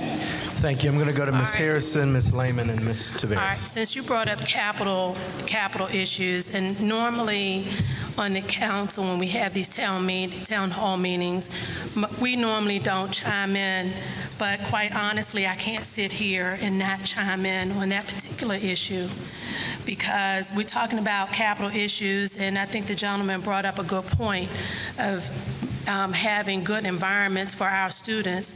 When I get up and go to the restroom in the back and the hot water doesn't work and there are no towels so I can dry my hands after I wash them in the back, that's an issue. When I go to one of my elementary schools and I find out that the principal and the secretary are cutting the grass because the head of maintenance over there says, I don't know anything about cutting grass, and so they're out there cutting grass and planting flowers.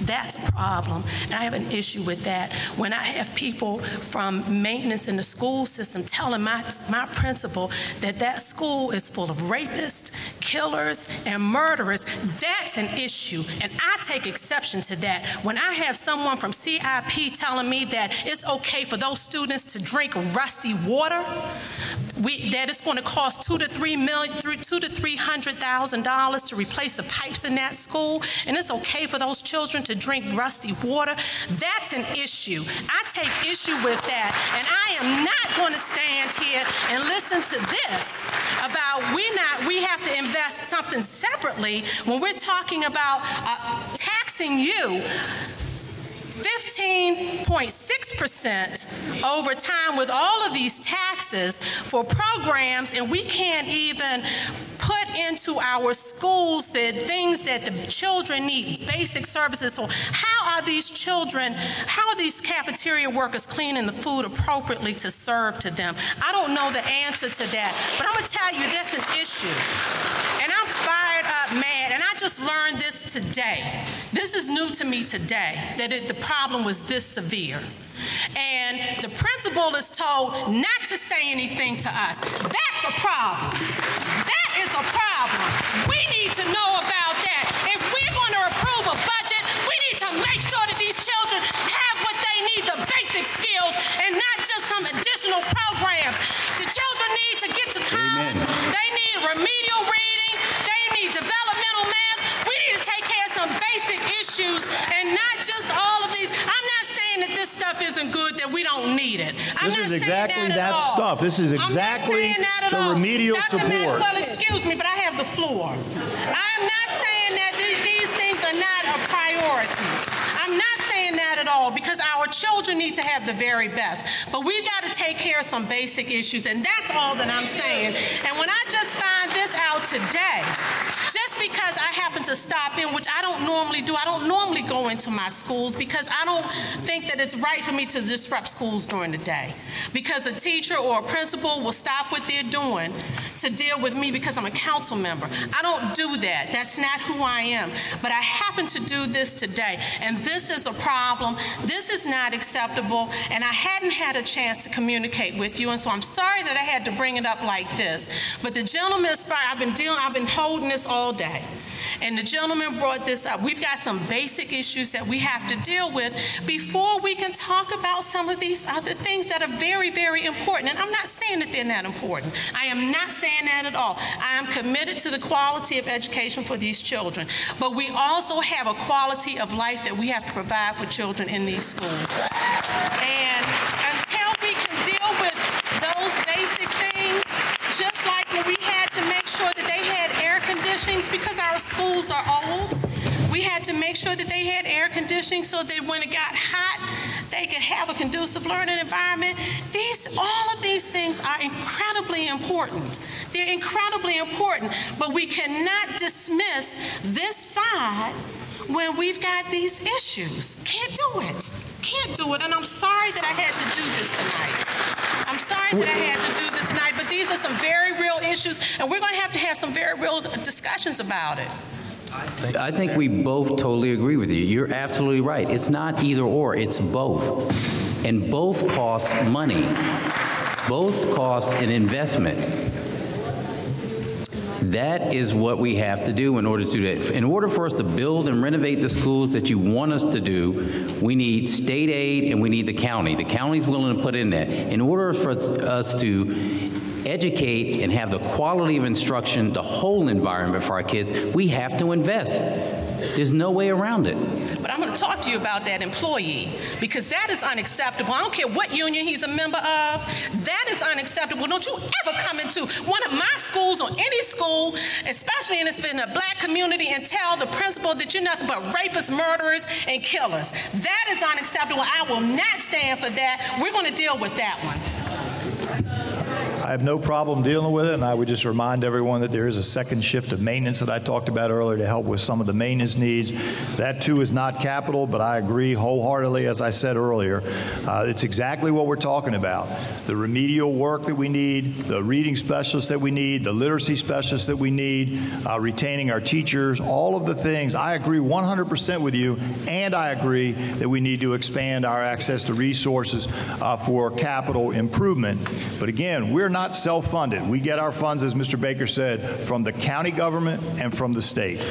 Ms. Lehman. Thank you, Mr. Franklin, and wow, thank you, Ms. Harrison, for that reality check. Because the fact is, we don't normally speak at these meetings. We say very little other than the introduction and maybe a closing statement. But I'm a little frustrated too sitting here because I feel like this is very much a one-sided discussion. And I've made my views pretty clear to Dr. Maxwell and I think Mr. Baker. I have lived in this county literally since the day I was born at Prince George's Hospital Center, okay? And we don't take, I want to make it clear to anybody in the audience, the first couple speakers, that I felt like acted as if we take this lightly or we're being too dismissive. We do not take this issue lightly. I have children in the school system. I do care about the schools. I want an improvement plan, but this cannot be presented as an all or nothing. We should have had this conversation a year ago, and Mr. Baker could have built public support for it, and he chose not to. In return, I respect you. Do you want to answer from me? You did not build, you didn't do, you're doing, no, I'm going to talk. You're doing your roundtable discussions now after you put the proposal out there. In my view, the time to do that was to seek input, find consensus. What do you think should be invested? How much can you afford? Yes, I understand some people would have said absolutely nothing, and other people would have said the sky's the limit. But the truth is usually somewhere in between. In this county, we have a lot of moderate and low-income people. I heard directly from the judge of the circuit court, Judge Clark, a few weeks ago that she hears 500 foreclosure cases a month still in this county. 500. That is not a made-up figure. And when you compare us to Anne Arundel and Howard, you do us a huge, It's what they invest in their schools. Let's not interrupt. You do us a huge disservice, Dr. Maxwell. I know you spent No, we don't. The value of the properties in those are up because their schools are better. Mr. County Executive. And far as you want me to talk, I didn't present this. You want me to present the budget first to the public before I present it to the council? No, Mr. County Executive, we're not interrupting each other tonight. Okay, I want Ms. Lehman to finish. I'm going to finish by saying, the County Executive I'm going to finish by saying I think it is disingenuous to compare, first of all, this county to our much wealthier neighbors. Why is it disingenuous when these are our competitors around the region? This is who you're competing with. This is who our kids are competing with. Why is that disingenuous that I say that our kids are just as good as anybody else around here? We're not doing this tonight. We're not doing this tonight. We're not doing this tonight. We're going to, folks, we're going to shut this whole thing down if I don't have order. If I don't have order, we're going to shut this whole thing down. We're going to be respectful of each other's opinion. We're not going to interrupt each other tonight. We're going to listen to each other, and then we'll respond to each other. But we will not devolve into some sort of Animal House, okay? It's not going to happen tonight. Ms. Lehman, you're going to finish up. Then I'm going to have the county executive respond, and then we're going to go to my colleagues, and then we're going to go back to the public. We're going to respect each other and not interrupt each other. Thank you. Thank you. And I'm just going to finish quickly by saying, so not only do we have near as big a tax base, but we have a heck of a lot more kids on free and reduced lunches, which means we have a lot more to make up for, and we don't have a money tree in this county. Thank you. I ain't got one in my office either. I can't print money. The governor says he doesn't have any money. You know, we can't go back to why do you think they allowed us to do this at the state? They're allowing us to go around to raise the property taxes for education because they're sick and tired of giving us the money. We're one of the jurisdictions that does not invest it the same way the other people around the state does. So they decided, you know what? We're tired of paying for you. If you believe in yourself, you believe in your children, you want your values to go up, you invest. Because that's what we're doing. That's why they gave us the right to do that. Okay. Cassandra Freeman.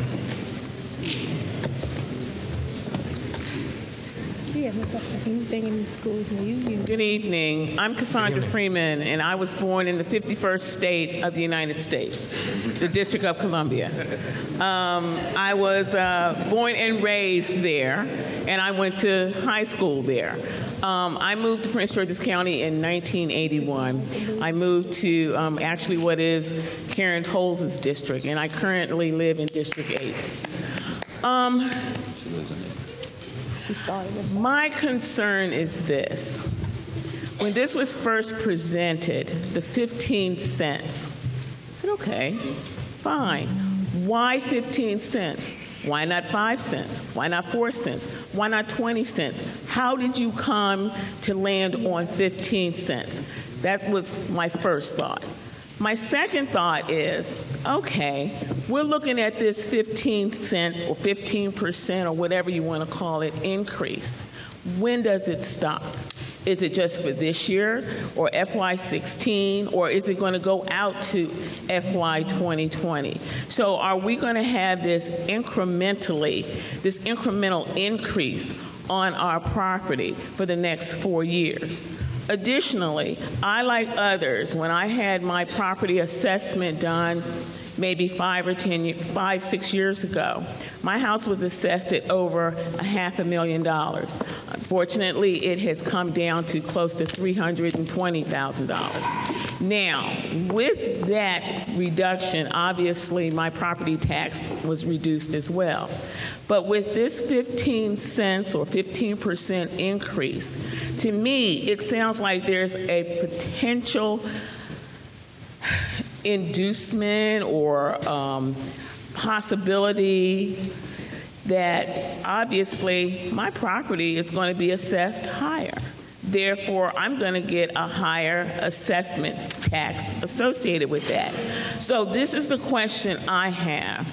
There seems to be an possible incentive for my property tax to increase because of this increase in our property assessment. So I'm extremely concerned. I, too, have had children in the Prince George's County school system. They both went to Marlton as well as James Madison Middle School. So to me, I, too, have a strong investment in what we do with our students because they are our future and our investment. However, my property will not be a piggy bank for this county. Let me, if I can, I'll take the second question. I'll let Dr. Maxwell talk about the 15 cents and where he got that. You're absolutely right. If your value of your home goes up, then the amount will go up. But if the value of our house, our school system improves and the value of the house goes up, then we can lower the property taxes. So when you hear the guy from Anne Arundel County talking about he's cutting taxes while we're raising them, what he's not cutting is the investment they're doing in their schools. He's still keeping the 66%. But what he now can do, because their school system has gone up, the values have gone up, he can cut them. Well, we can do the same thing. We have to improve our school system, though, because that's going to bring our values up. Dr. Maxwell, where do we get the 15 cents from? So the 15 cents comes from the increase in the funding for the public schools, because the only thing that the property tax override can go to is public schools. And so, again, the plan that we put forward. I think what she's trying to ask is, how did you come up with 15 cents? Why not 5? Why not 1? What is 15 cents? Why not do the 2% increase we did last year? Why 15 cents? Because that's a great question. That's why we're here. Why is it 15 cents? To fund the strategic plan that will carry us through the actual budget.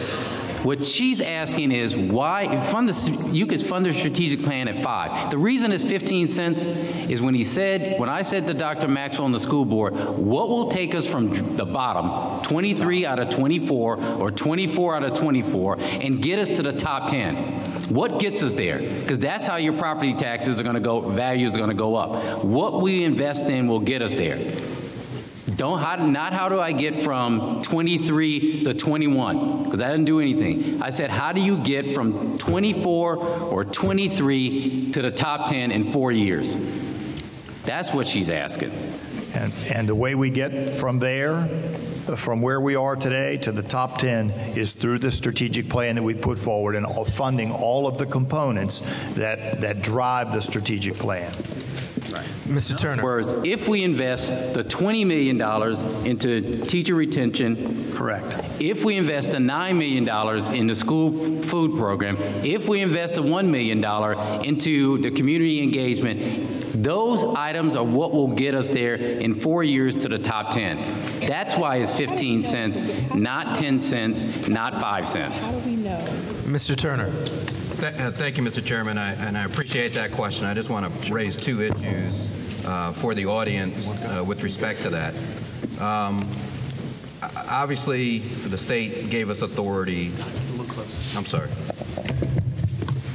Obviously, the state gave the county authority in legislation 2 years ago to potentially raise our property tax in order to fund education.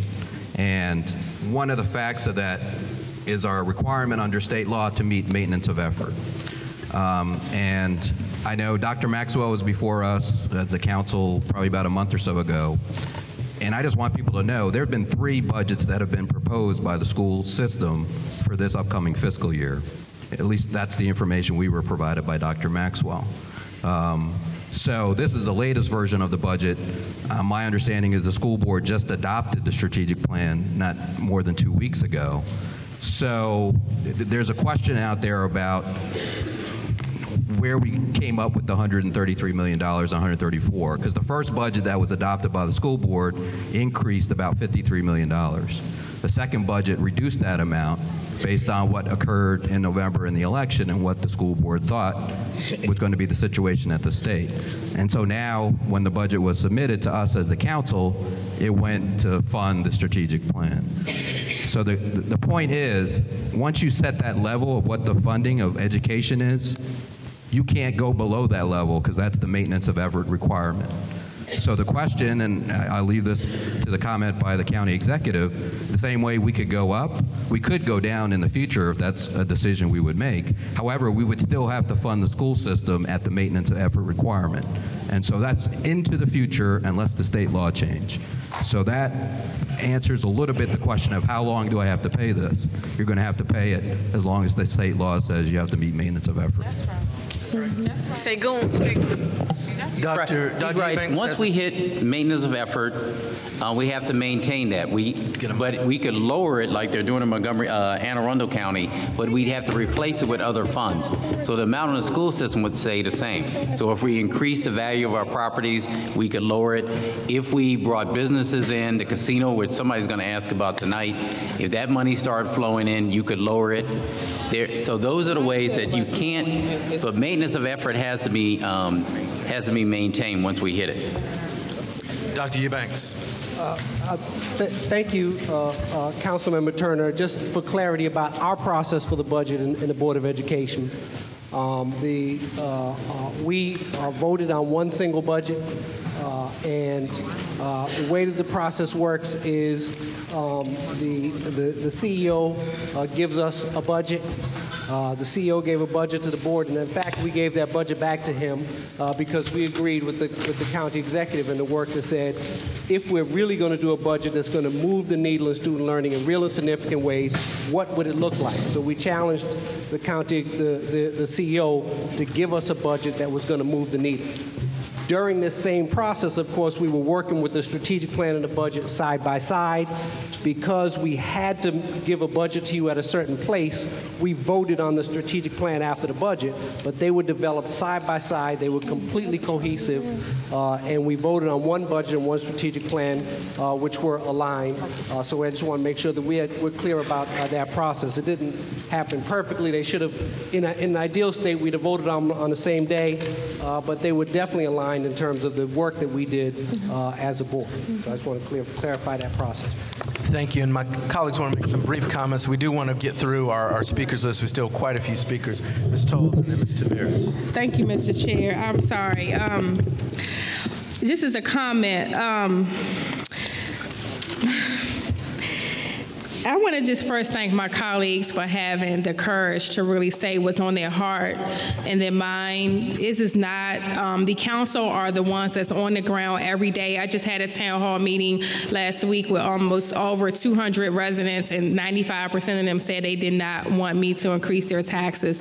So we have to make tough decisions, and it gets very emotional because, you know, we have to make these tough decisions, and we will be the ones held accountable because we have the final say over the budget. And so, you know, I just commend my colleagues for just, you know, telling it like it is. But I want to say this, by the time we see results, if we were to pass this budget, the county executive and the majority of the council will be gone out of office. So to say that we could lower the taxes is not necessarily the case. We don't know, we can't lower it because by the time we see results, we will be gone. So that would be left to the next administration and the next majority of the council.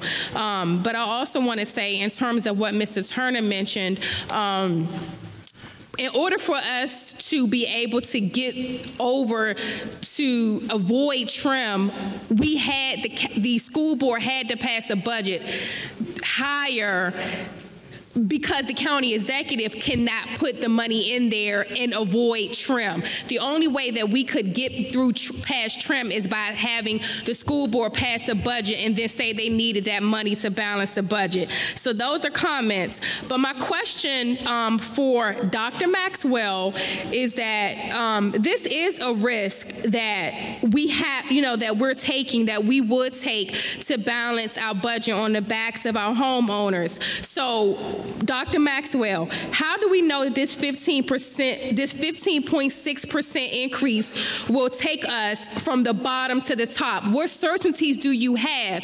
Because Baltimore City gives their, they pay $16,740 per pupil. The second highest in the state. How do we know for sure this will take us from the bottom to the top? The residents need to know that if you want their support to balance this budget on the back of their homes. So Dr. Maxwell, how do we know for sure? So the best assurance that I can give you is that we came in last year and hit the ground analyzing data, putting in the supports and structures to begin this journey. We increased graduation rate 2.47% in a single year, the highest rate of growth in the state of Maryland, the highest place Prince George's County has been since they put the cohort rate in. We improved the 9th grade promotion rate over 4%. These are overall. They're higher for some of the groups of children, special education graduation rates, for example, went up 8.02%. Second grade reading rates went up, and for the first time in a decade, we've begun to grow again as a school district because people are seeing the promise of our school system, and after 9 straight years of decline, have grown 3,600 children in the last 20 months. The results are already coming in. What we need are the resources to continue them. Okay, so we have our results coming in and we didn't raise the taxes at all. So again, to the previous speaker point, you jump from maybe not 2 or 3, but to 15%. And so we can guarantee that we're going to go from the bottom to the top, because if we can guarantee that, I'm all in. But if we can't guarantee that, we can't go back and get their money back once they paid their taxes. So we can guarantee that. I guarantee it, and if you want better, you have to invest in the future. Okay, okay, y'all hear that? School's gonna go from the bottom. Because I would just say this. I don't believe you. Baltimore City invested $16,000, almost the most in the state, and their school system is not from the bottom to the top. So I'll just leave it there for now. So I'm gonna have Ms. Taveras, and we're gonna go back to. I'm getting feedback from the audience that you're hearing a lot of politicians make speeches. Okay, all right. No, we got the message loud and clear. So I'm gonna have Ms. Taveras say a brief comment. Then we're going to have just a series of public comments without interruption. Ms. Taveras. Well, just to in my district, we have a lot of concerns as. Seiji pointed out, we have a lot of overcrowded schools. Most of my schools are at 150% capacity, if not more sometimes. I mean, we're busting at the seams. We're probably the only district that's actually using our schools to capacity and over. So I come from a position where we are truly vested in our public school system. We are definitely all in. So when I hear comments on both sides, I hear comments daily on both sides of the aisle. Parents are all in and wanting to get better schools, and at the other end, we have people who are on fixed income and don't have children in the system and have concerns. So we're trying to protect those folks, and there are mechanisms in place for that. Should this budget, well, I don't know where it's going to go, but one thing that at this point is that I just want to point out two issues.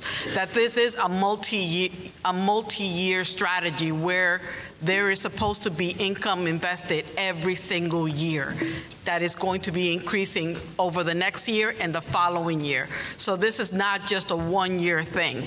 I just want you to keep that in mind. This is a 3 to 5 year strategy that's being employed and it's being explained by Dr. Maxwell. That's the first thing. The second thing is that it's good to have concerns, because at the end of the day, we have a public school system that we fund at 64% of our property tax, all the income that's coming into the county, 64% of our money goes to the public school system. So it matters what happens here, because this is really where it's at. So we really want to make sure that every single dollar is being maximized and is turned out and is being invested in our children in the best way that it's possible. So because of that, I think that there is value to having a performance audit of the school system.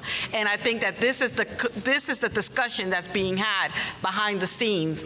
And I'm just letting you know that this budget is not going to move until we have some kind of agreement finalized. We do have that. We have a request for proposal out, and those are things that are moving forward. This has to be done in tandem with the school system. Hold them accountable in terms of every dollar that they're using, and at the same time holding them accountable for the results that they're saying that they want to have in these children. So we have to work together in this. Thank you. Thank you. I'm going to have the next five individuals line up at whichever mic you're closest to. Jawan Blocker, Christopher Hill, DeConte Grant, and John Tillery, and Rachel Frey. Those next five. Jawan Blocker, Christopher Hill, DeConte Grant, John Tillery, and Rachel Frey. Good afternoon. I'll start with Jawan Blocker. Great. Your name and where you live. Okay. Good afternoon, everyone. My name is Jawan Blocker. I attend Parkdale High School in Riverdale, Maryland, and I am also a candidate for student member of the Board of Prince George's County Public Schools, and I am in Landover Hills. And my question for the council and everyone else, our county executive and Dr. Maxwell, is how many student leaders have been contacted about this situation? I think that it is very imperative that students have a say in what's going on, especially with this property tax increase, because we are being directly impacted by this. So I'm meeting with my student advisory board. I believe it's on the calendar for early next week. Okay. I have somewhat of an unfair advantage. The student member of the board interns in my office, so he's intimately aware of the documents. Okay, thank you. Christopher Hill. Good evening, and I do want to say thank you for everyone and their input. And I want to say I live in Bowie, and I need to say I'm a teacher in Prince George's County Public Schools. And I need to say I've discussed with Dr. Maxwell, his plan, and I'm fully behind him. The thing that I have a question with, and I think that we all have a question, it's a beautiful plan, and it will move us forward. And as a teacher, I can see the results if we put it in place. My question to Rashawn Baker, and I commend you for picking Maxwell, I do need to say that. What other increases will there be from other entities? Water bill, communication, all those increases. If we increase 15% and my cable bill goes up, or my water bill goes up, or as a single person, when my escrow is not enough, that increases. Now I'm going to be a part of what Ms. Lehman talked about. I'm going to be in foreclosure. My money is not increasing. So if my salary is not increasing, which he will increase, but it doesn't mean that it'll increase at a point where it will cover those other bills, I'm then underwater because I'm in trouble. And I'm trying to go to school now, which means that if you increase it $300, for me to get that, I have my master's, to get another master's to increase my salary, I won't be able to do that, which means it puts me in a bind. So I'm asking you, have you looked at the increases that will come in other areas because of what is being proposed now? Because if we increase that bill, I'm in a lot of trouble, as well as those who are not educated in the county who are struggling. So if you're talking about parent engagement, parents aren't engaged because they're working just to make ends meet. And that's just to put food on the table for their kids. So if we're looking at that, I'm educated, I'm having trouble, I'm in trouble. What are they going to do? So that's my question. Are you looking at that to increase that? And I'm fully behind Maxwell because I can see what he's going to do, because he is in line to remove those that are not performing. So I commend you on that. But leadership needs to tell us, what about those other increases? Well, no, we're not looking at, in fact, Park and Planning has suggested a tax increase. We asked them to take it off the table. Same thing with WSSC. The other part of the budget, which the council does have a very, very difficult job, not just with making a decision on this increase, but also the other side that they have to struggle with is I presented them a budget where we cut. The only increases you see in the budget that they're dealing with right now is in education and public safety. But part of that budget I sent to them is letting 110 actual individuals who pay taxes and have mortgages, who work for the government, letting them go, a 5-day furlough, so that we balance the budget out. There is no increases on the general side that I control. All the money that we're asking you to increase, the property tax, every dollar goes to the school system. I don't hire a person, I don't fire a person. All of it goes to the school system because that's the investment we're making. On the general side where I control, and I think this is where you're getting, we're asking them to hold the line on the taxes. We're not asking for new ones there. You're not talking about the question that I asked you. How is that going to be assessed? You have to get back to the mic, Mr. Hill. How would you assess that in reference to my escrow? Because when you increase the taxes at $300, it's going to affect me because I'm going to have a shortage, which means they're going to increase my mortgage. So that is the issue. So if that's going to be... So in other words, your escrow pays your tax. You use escrow to pay your tax.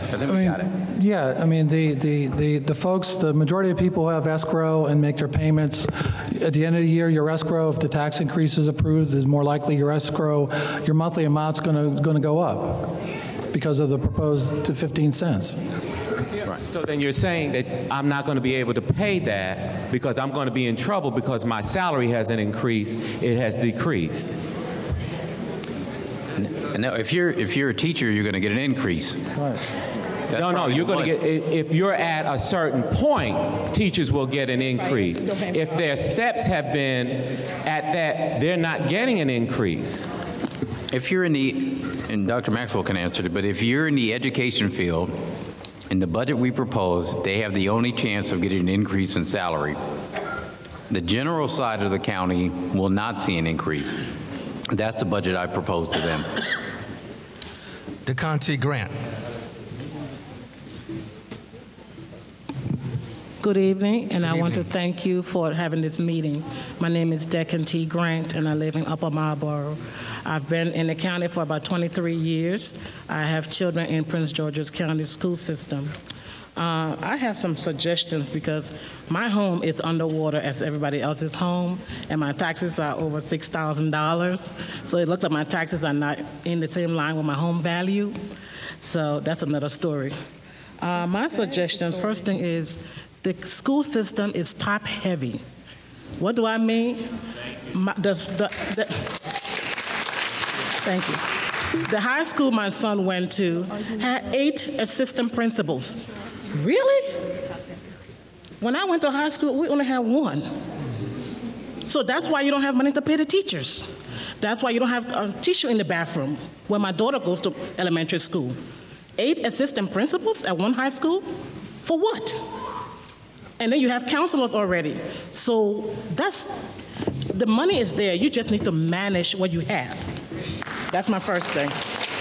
So the next thing you could do, increase tourism into the county. If you keep the county clean, you will attract tourists.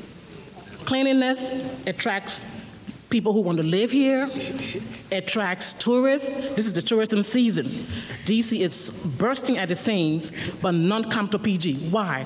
Because every road you travel on PG is dirty. If you clean it, you will attract tourists. Six Flags is right there, but trash. Those tourist dollars will help us. I mean, and I have a whole long list if you want, really. Enforce the residency rule.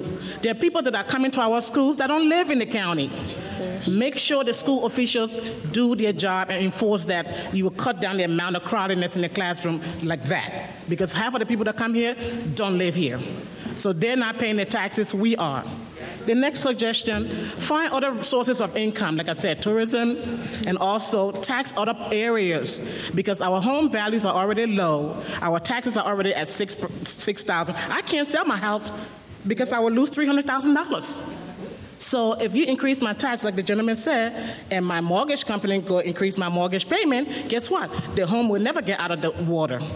And since somebody else raised the question is, how long is this going to go for? 20 years, 5 years, 15 years? What are we talking? So find other areas and start with the administration part of the school. You got too many people bringing in their cronyism, their buddies, and giving them positions, and they're not doing jack. And I know for my son, I went to my son's school several times. The principal had an administrative assistant, then she had 8 assistant principals, then she had the secretary. Really? Okay, thank you. John Tillery. Good evening. Good evening. Thanks for allowing us to address you this evening. My name is John Tillery. I live in Upper Marlboro. I started out in this county in the early 60s, so I've been around for a good while. I left the county by a job and moved to Harford County, where my kids grew up at. But I want to talk about a couple of things because I have some background in education. I served on the Board of Education in Harford County. I served as president of that Board of Education. I served PTA presidents in Prince George's County. I served as vice president, regional vice president in Prince George's County, whereby I was responsible for about 175 schools at that particular time prior to leaving here going to Harford County. When I moved to Harford County and I served on the Board of Education up there, I was impressed with the school system, and my kids received what I thought was one of the best educations that they could receive. We started out here and moved there. I got a job transfer back to Prince George's County. When I was transferred back to Prince George's County, I put one of my daughters, my other children had graduated and was going on to college or what have you, in elementary school, and she was in the 5th grade at that particular time. So being in the 5th grade, she came home one day and gave me a letter. She said, and the letter stated this: "Daddy, I cannot study in that school, you must get me out of there. This was a fifth-year-old, and she wrote me a letter to that effect. She said that discipline was bad. She can't study, she couldn't do anything. So after I read the letter, communicated with her, I had to take her out of Prince George's School and put her in private school. That was one of the things I did. Now, in saying that, I will say this. You have to pay in order to play. The county public school system has been not properly funded for a long, long time. And I would say, I'm a senior right now. I don't have any kids in the school. I have grandkids in the public school. I'm prepared to pay my fair share because I know you can't get anything unless you pay for it. I got an article that was in today's newspaper, and I guess all of you have seen this article. It lists the number of schools throughout the nation as to how they are and how they rate. There wasn't a school in here from Prince George's County. Montgomery County was in here, Howard County, a lot of counties, all into Virginia, all around the county was here, but Prince George's County is not represented. Why? Now, I'm also say this to you. It does make a difference as to how much money you have that you put behind kids. And I can say this because I've had kids in private school. I had a daughter at Phillips Academy in Andover, Mass., which was very, very exclusive school. She left there and went to Hopkins, and I had them in private schools here. So I know the difference between a good school system and not a good school system. Thank you, sir. So I'm saying to you, it's time that we step up and bite the bullet and invest. Now, thank you, sir. We got it. Okay, we got your time's up, sir. Okay, your time's up, sir. Thank you so much. Okay, you can't give a definite thing, but invest. Thank you so much. All right, Rachel Frey, and then the next 5 speakers after Rachel are going to be Warren Bagby, Kevin Hill, Deanna Mitchell, Eileen Cave, and Jonathan Carey. But Rachel Frey right now. Thank you. My name is Rachel Fry, and I am a homeowner and a mother of 4 children, and I live in Riverdale Park. And my 4 children attend the French Immersion School, and I came to be a voice to say I am grateful that my children attend what is a success story in Prince George's County, but I want that for every school. And I came to say I am one citizen who is willing to pay higher taxes to achieve that. And I hope that I speak for other citizens. So I simply came to express my support, and I am glad that you have courageously said, we need to put forward this money. Thank you. Warren Bagby. How you doing? I'm Warren Bagby, resident of Forestville. I guess the previous slide that y'all had up to show the counties that y'all keep comparing us to. None of those counties have the same amount of foreclosures that we have. None of those counties have the same demographics that we have. The students don't look the same. The parents don't look the same. The money that we make isn't the same. That's why our property value is not the same. A family making $60,000, $70,000, their property value is not going to be the same as a family making $150,000. You know, raising our taxes isn't going to change this. It's not going to make the average student want to do his homework. You know, we have these exceptional parents here today, but the average parent doesn't take time out with their child and do homework. So raising taxes isn't going to make that student an A student. I mean, this makes no sense to me. I mean, you could throw money at a problem, like when Karen had her thing last week. Talk about how much money went to Baltimore. We're more comparable to Baltimore than anybody else, no matter what y'all want to think, because y'all representatives. But we have the same demographics as them. We're, 65, close to 70% black, just like Baltimore. Our students think the same as them. Most of these kids aren't even worried about school. You see them going around, they want to be rappers. They're not worried about their education, and their parents are not pushing them. So throwing money into this thing would just like throwing money into a hole. You need to do social things, not put the money into the school. You need to go out into these communities, fix things in the communities. I mean, everybody keeps, every time I go to a meeting now, everybody talk about how crime is down. Crime is down everywhere because the students are different. I mean, not students, the kids. It's like a repetitive thing. When I was growing up, in the early 80s, everybody wanted to play in the go-go band. So they were into music. And then in the mid-'80s, they wanted to be drug dealers. Crime went up. After the drug dealers, they wanted to be gangsters. Crime went up. Now they want to be rappers. Crime is down. It's not because of anything that y'all doing. It's because of the people are changing. Right now, they're in the down. They want to be rappers. They don't want to be gangsters or drug dealers. 5 years from now, they might want to be drug dealers again. It has nothing to do with what y'all doing.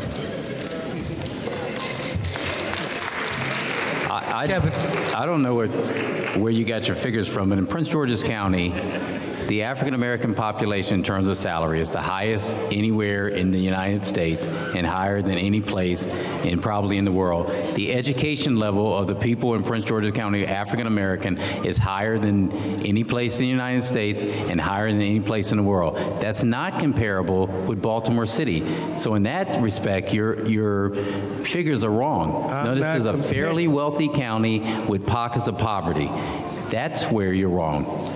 I'm not comparing Prince George's County with other black places. I'm comparing. No, you compared us with Baltimore City. I'm just telling you that's not correct. Well, when you had Howard County up there, Montgomery County, which is the one yes, y'all those love, are your their percentage is not the same as the percentage we're paying. If we made as much money as they did, because their property values are higher because they have better schools. They have better schools because they have different people. They have parents that go to PTA meetings. Just like you said, your son went to Suitland. My son graduated from Suitland 9 years ago. I went to PTA meetings. It was only a few of us in there. Yes, I was there. Putting money into schools is not going to change that. People are not going to go to PTA meetings because we went up on taxes. Oh, I'm going to be a better parent now. It's not going to happen. Kevin Hill. Good evening. My name is Kevin Hill. Thank you, sir. I grew up in PG. I graduated from Flowers High School in 2005. Graduated from Morehouse in 2009. Came back and got a job. And sometimes, it pains me now because I purchased a home in D.C. My mom is in Mitchellville. My dad is in Capitol Heights. But my heart is still in the county. I definitely plan on coming back. Last week, even just yesterday, I was at the budget hearing at Flowers, put on by the school board and the Fathers of PG. Last week, I was at the block grant program hearing, and I went to the District 7 hearing last week. I love the county. And so, I just had, some questions. I do like the proposed budget. Community engagement, that's one thing that's coming up a lot. I think that's actually essential. And so I just had a couple questions. If we know that our property values are our main driver for locally funding schools, how come the focus hasn't been increasing our commercial tax base? Like that beyond demographics is probably like a stark difference between our counties and the top performing counties. What are we doing to really court industry? Beyond entertainment. That's good, but we don't have Accentures and Boeing invest wanting to set up shop here. The people here in the county, we have a unique history in this country, so I feel like, some unique situations would be feasible, especially in relation to education. If we raise taxes, just knowing about the real estate, the economy in the county, and especially after that Washington Post article came out a couple months ago, it makes me worried that, one of three things may happen. We may have like a mini real estate recession in the county. Current residents may, take flight, or, that'll just, prevent industry even further from wanting to invest here. And finally, like some other people have referenced, last week from the District 7 Council meeting, we saw where they compared Prince George's County, Baltimore City, and Montgomery County, and they did show where Baltimore City, excuse me, not Baltimore County, Baltimore City, pays more per student, and so if and they're still ranked lower. So, if that's the case, it makes it, to me, it sounds like it's not a financial issue as much as an execution issue. Thank you. Let me just add this one thing about Baltimore City. The majority of the money that is put into Baltimore City schools comes from the state. So do I. The majority of it comes from the state. It does not come from Baltimore City. Our competitors here, they put their money in there. Thank you. Deanna Mitchell. Good evening, everyone. My name is Dina Mitchell, and I live in Glendale. I have a 2- and a 5-year-old, so they haven't quite entered the school system yet. I am in support of the strategic plan for the county. I agree that investing in the schools is the #1 priority to make our county competitive with the neighboring counties. My husband is a realtor, and he continually sees people moving out of the county, his clients, soon as their children are of school age and moving into neighboring counties because of the schools. So I agree that we have to make the schools competitive with our neighboring counties. On another note, 2 years ago, I stood at the budget hearing and spoke and wrote letters in support of the Spanish immersion programs to be implemented into PG County. I was ecstatic when the school board implemented the programs, and I'm happy to say that my daughter will be entering kindergarten and attending one of the Spanish lottery immersion programs. So I simply want to thank you for listening to the residents of the county and implementing these programs. I'm eager and I'm looking forward to the new school year. Please continue to support these immersion programs and open more seats for even more students since it's lottery-based. And thank you again. Thank you. Next, Eileen Cave. Good evening, Chairman Good evening. Franklin and County Executive Baker and Dr. Maxwell. I'm speaking with many hats this evening, and it's a very emotional evening for me. I speak as a resident homeowner in Hyattsville, an artist in the Gateway Arts District, a mother of 2 children, sons who are in college, and I have returned to University of Maryland to get my master's. My tuition just went up, but I'm here to say that I am in favor of this budget. I am in favor of the support. To really look at where we come from, I have lived in this county now for 20 years, and I have seen what turnover leadership does to a school system. And in Dr. Maxwell, I am in the arts. We have had quality arts education and arts integration made available to our students. So for the gentleman who was telling us what was happening in the schools, I invite you to come to my school and spend the day, because I take exception with the prediction that our children are all rappers. I see the visions and the dreams, I see the technology coming into the school, and I see our leadership, and to commend the council for saying that to be 21st century ready, you have got to be with technology, you have to deal with the creative industry, and this county has phenomenal resources and talent, and it is about time that we invest in it. It's like your library dues. You let your book start keeping it home, and over time, the dues get higher and higher and higher. It's about time to pay for those books that are long overdue. Thank you. Jonathan Carey, then our next final speakers will be Andrew Carruthers, Camilla Mayo, Chris Bodiford, no, I didn't say that right, Jennifer Hooker, Lou Brown, Anthony Rome, and Ken Haynes. But right now, Jonathan Carey. Hello, my name is Jonathan Carey. I'm from Fort Washington, Maryland, O.B. Patterson's side of town. I have 3 children who have graduated from the Prince George's County school system. One is currently graduating next year. I think the issue that we may be going through right now is a trust issue. is the trust with the funds. We have had a past where certain things were said and was not done in this county. We've been told that MGM is going to do this and all that, and these things are not coming to play. So I think generally the people, when you start raising taxes along with college tuition and PEPCO and all the other things, and people are upside down in their houses, and the cost of living is getting higher in other places, that 15% is a lot. It's a lot. Is there any way that you can kind of moderate to like 8 or something like that to kind of get us into the flow of things? When you just do a flat rate, this is what it's going to be and everything, it creates problems, especially when you guys have not been really diligent allocating money in the past. I think you framed the question exactly right. The reason we put it at 15 cents was, like Dr. Maxwell said, in order for us to move the school system forward. But let me just answer your question in terms of MGM and the other things that we're doing in the county. We do have development going on in the county. There is a big push to get business to come in here and expand our commercial tax base. If we do those things and they come in, when MGM comes online, which is not going to be until 2016, we won't see the full effect of that money coming into the county, at least our county share, until about 2017, 2018. And Councilman Toles is absolutely right. I'll be out of office, so I don't get a benefit of that, but you will. All of these things coming in will allow the next administration and the next council to go back and to lower our property taxes because we're increasing the expansion of our commercial tax base. So you're right. Are you sure that's going to happen? And another thing too, I have two children that went to Flowers and one that goes to Friendly now, and one goes to Oxon Hill. The money is not allocated evenly in the school system already. That is an absolutely great point, which is why we put it at 15 cents. Because if we continue to allocate the resources that we have now, it just goes to the highest needs.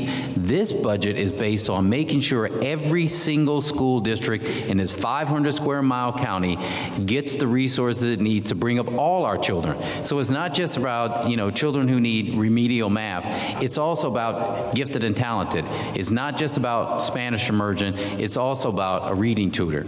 So this way we spread it out. But this is the only way because we haven't invested in our school system in so long. But it will allow us to raise property values, to attract more businesses, to increase and expand our commercial tax base.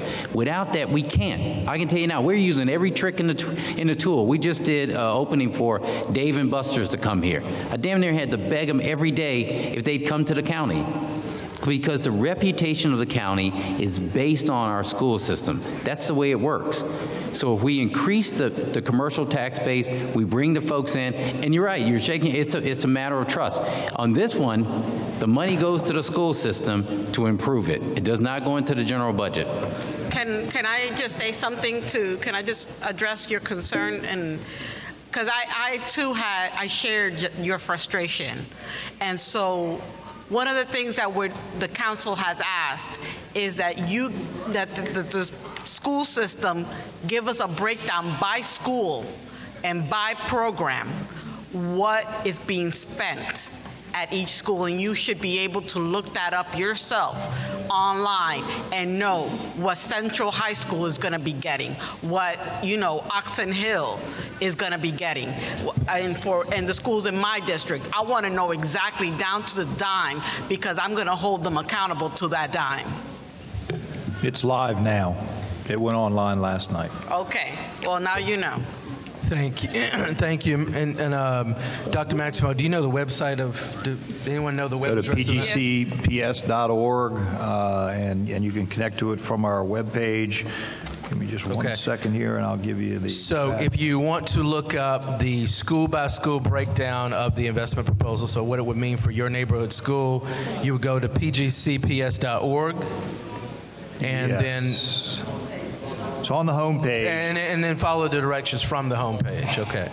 The next speakers we have are Andrew Carruthers, Camilla Mayo, Chris Bedford, Jennifer Hooker, Lou Brown, in that order.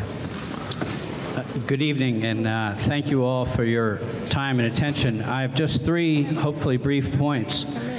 The first point, which comes from the final budget request document, nearly 400 pages long.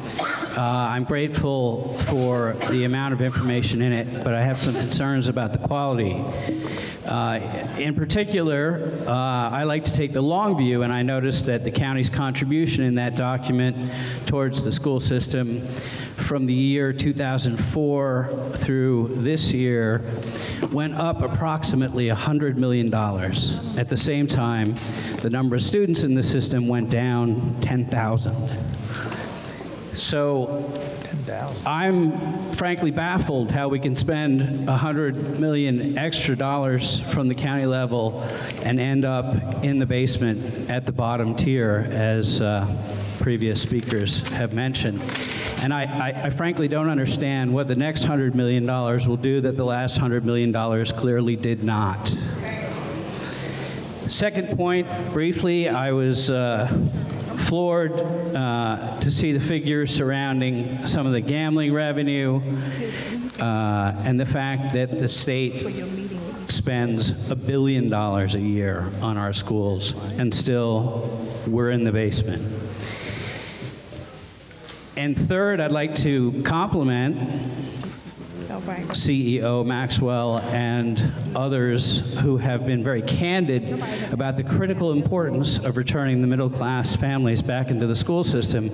Unfortunately, it's hard to fail to notice that the poverty metrics are going in exactly the wrong direction, that the free and reduced meal metric is now entirely 2/3 of the entire school system.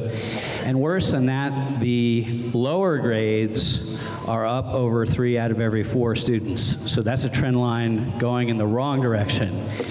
And given those fundamental realities, it's very hard not to predict that test scores and performance are going to go down, and that this budget, in that context, looks like a very cynical effort to lock in the forever tax, the tax that will not go away, and that is plainly not acceptable.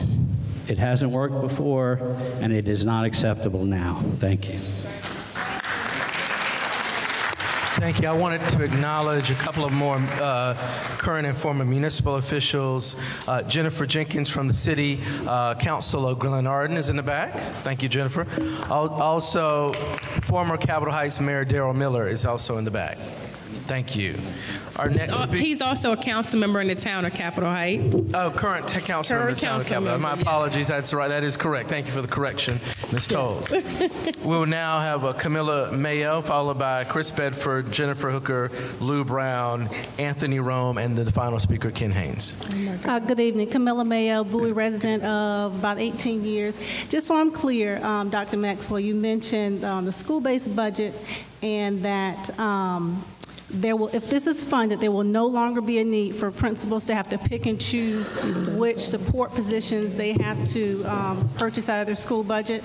Is that accurate? Is that accurate that if passing this budget, they will not have to pick and choose, or every school will absolutely have every position they need in order to have the success for every student there? And the positions that we've been, yes, and the problem that they've been having is, which ones to have and not have. And so we're providing a literacy coach to every school over a period of time. A gifted specialist will be rolled out, and we're starting with gifted specialists in elementary schools and literacy coaches in the first. But by the time the 3-year rollout is fully implemented, absolutely that should not be an issue. The school-based budgeting funds have been increased, and again, you can go online and look at the individual schools that you're interested in. That number is, that website is www.1.pgcps.org/promise, and it lists it by every single school, which ones are getting the literacy coaches, which ones are getting the gifted specialists, what kinds of additional teacher resources they're getting, and what other types of funds are increasing for their school-based budgeting. Okay, and then something that's near and dear to my heart, and you've probably heard me say it before. What's your current goal, the county goal, for class sizes in elementary school? I have a first grader. He sits with 32 students around him. That's unacceptable. It's not fair to him, it's not fair to the students, and it's absolutely not fair to the teacher who really cannot do what I know she can do if she didn't have 32 So I absolutely agree. And when I visited schools last year, it wasn't just in elementary school. I saw advanced placement college level teachers with 42 and 43 kids in a class. So we've been adding teachers to lower class size, but again, it takes money to do that. You can't do it for nothing. That's absolutely true. Can't do it for nothing. So year one, $20 million directed to schools. How much in year two? Pardon me? Slide 13 said $20 million in year one directly goes to the schools. How much will they get in year two? So I think that the money continues in school-based budgeting, and then there's an additional, as we do each year's budget, there's some additional revenue in the budget that we submit that's kind of set in year two. We have some other needs that we're going to have, but I think it goes up based on the formula each year. So if the enrollment of children goes up, then the enrollment of student-based budgeting goes up comparably. Okay, and then one last thing, as far as class sizes, I know we need money, but specifically, are you going to build some new schools? Are you going to redraw boundary lines? Are you going to, someone else said earlier, enforce residency rules? We have a lot of new homes being built in the schools. Where are those students going to go to school? Do you require new home builders to put some money aside for our county to build new schools? Can we do that? Can the county do something like that? Since we have all these new homes coming up, we have the families that are coming into the county, are builders required to put some money aside, put in the bucket for our schools? So the county can work on adequate facility costs and those kind of things. That's not a school system part, but it's a combination of redistricting, building schools through the capital budget, and renovating and modernizing existing schools. Chris Bedford. Thank you. My name is Chris Boddiford. Boddiford, that's fine. I live in Bowie, and I have twins who are almost 4, so we'll be looking at kindergarten next September. At this point, I think I'm probably unpersuaded about the strategic plan. The jury's still out for me, but I think I have some questions, and maybe, with some of the feedback, maybe I might be persuaded. I think my first question is, we're among the highest taxed in the state in terms of our mill rate versus some of the other counties at 0.96, and when you look at, we compare ourselves to like Montgomery County, it's 0.72, and we're talking about going to 1.11. And so the question, as I think the gentleman a couple before me asked, in looking at, where's the money gone historically? Before we, to turn a phrase, throw bad money after good, I'd want to know, where's that money gone in the past? If we're paying these high taxes, the county's not contributing as much as other counties. Why not, and where has that money been going, I guess?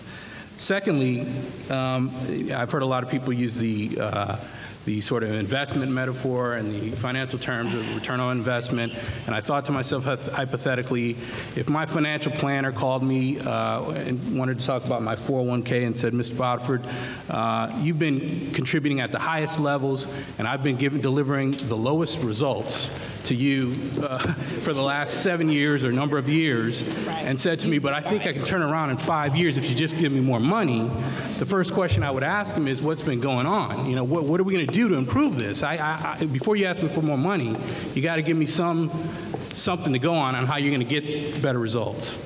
And so I was pleased to hear the county executive talk about accountability, and I'd like to see more measurable metrics toward that. And then also, people always say follow the money. When we talk about investing in our kids, when I look at this, where the money goes in year one, I see just back of the napkin math, $21.3 million for retaining quality educators and $9.6 for targeted professional development. That's to the teachers, and then when you look at for the kids, $3 million for college and career readiness, $2.6 for expanded art and foreign language, $2.3 for expanded gifted and talented.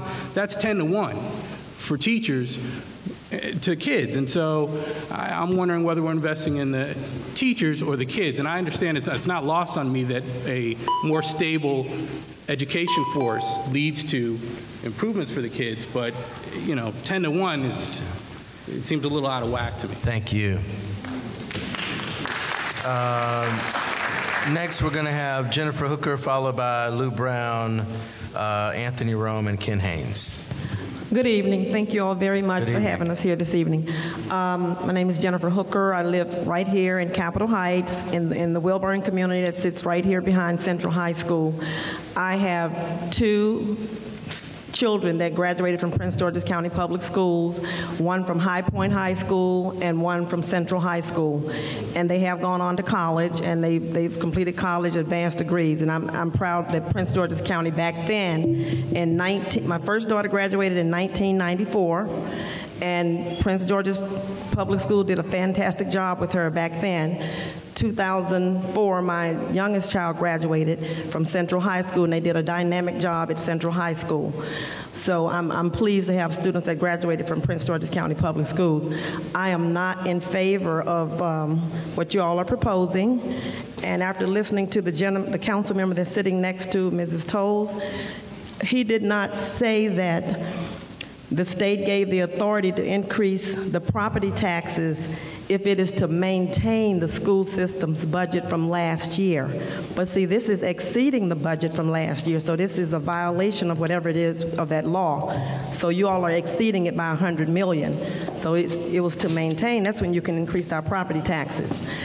Also, you're comparing us to Montgomery, Howard, and Arundel. And like people have said, that's not a fair comparison. Have you looked at the revenue streams of these counties as opposed to property? Have you looked at all their revenue streams and how they're financing their school district as opposed to the property taxes? What other revenue streams have you all looked at other than our property taxes to help fund your proposed budget or whatever you're planning for us? And if this thing does pass, which I hope it doesn't, are you all going to spread are you going to spread the money around equitably among all the schools? Are all the schools going to have these specialty programs? Are you going to return children back to their neighborhood schools? Mm-hmm. Thank you. Thank you. Good evening. Sorry, I lost my order. Lou Brown, Anthony Rome, then Ken Haynes. So we've already said the money is going to be equitably distributed, and that is available again at www.pgcps.org/promise. You can look at that there. Some of the other questions had to do with looking at other revenue streams. I actually think the counties addressed some of that, but they're welcome to do some more of that. We believe again that the plan that we've put in place is going to move the school district forward, and we need the revenue in order to be able to do that.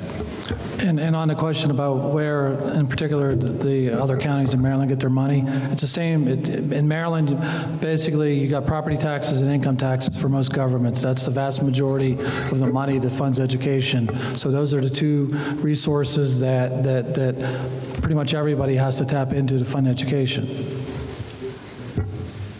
Lou Brown.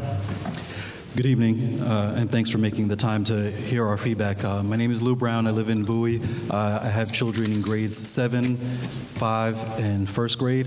I'd like to speak on the perspective of the plan, but really ask the question, how much funding will improve not only performance, but perception? And I'll speak from the perspective of someone who had their children in private school, joined the PTA, put them in our local elementary public school, didn't have the greatest experience, and then took them out of the public schools. The difference in education in terms of quality that we're getting from the private school is not $10,000 better. And there's an army of us who would have our children back in the public school environment if not only performance was better. I think what we haven't heard enough of is what's going to go towards improving the perception. If you go to a restaurant and you have a bad experience, the power of word of mouth is strong. It's powerful. The power of a bad rumor is even stronger. We need a public relations campaign. The metrics that you're talking about, the report cards, they need to be as visible as your political campaigns.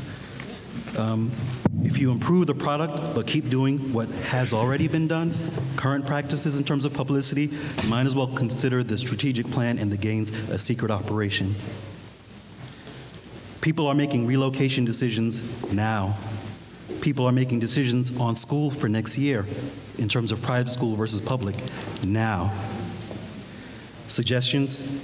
Engage the homeowners associations, engage the churches, create an audience among those who currently have their kids in daycare, access that pipeline, give them the information about the progress, give them that information, and bring folks into the table. Show them the power of parent engagement and community engagement, but you have to get that campaign, you have to get that word out now. Whatever's been done in the past to let folks know that there's information on the website, the fact that metrics change and park assessment, there are many of us who, if we're no longer having have our kids in the school system, we're not tracking to that, we're not on the emails. We have to do more to get the word out. Thank you. Thank you. Anthony Rome. Hi, we're gonna split our time. So this is my wife, Christina. She'll go first. Okay. I just want to say thank you for giving us this opportunity. We've lived in the county for almost 17 years, and very simply, Mr. Baker, Dr. Maxwell, we support the strategic plan. We really do believe in our county, and we will do whatever we have to do to move us forward. We already give our time, hours of time every year at our child's school, which is Judith P. Hoyer Montessori. And we're willing to invest an additional $50 or $60, that's what it would be for us, to invest in our schools, invest in our county, invest in our children. Nobody else is going to do this but us. Get a $50 or $60? Is it $50 or $60 per month, per day? We succeed and fail together. We succeed and we fail together. When I looked at the SAT scores on the screen, we were in last place.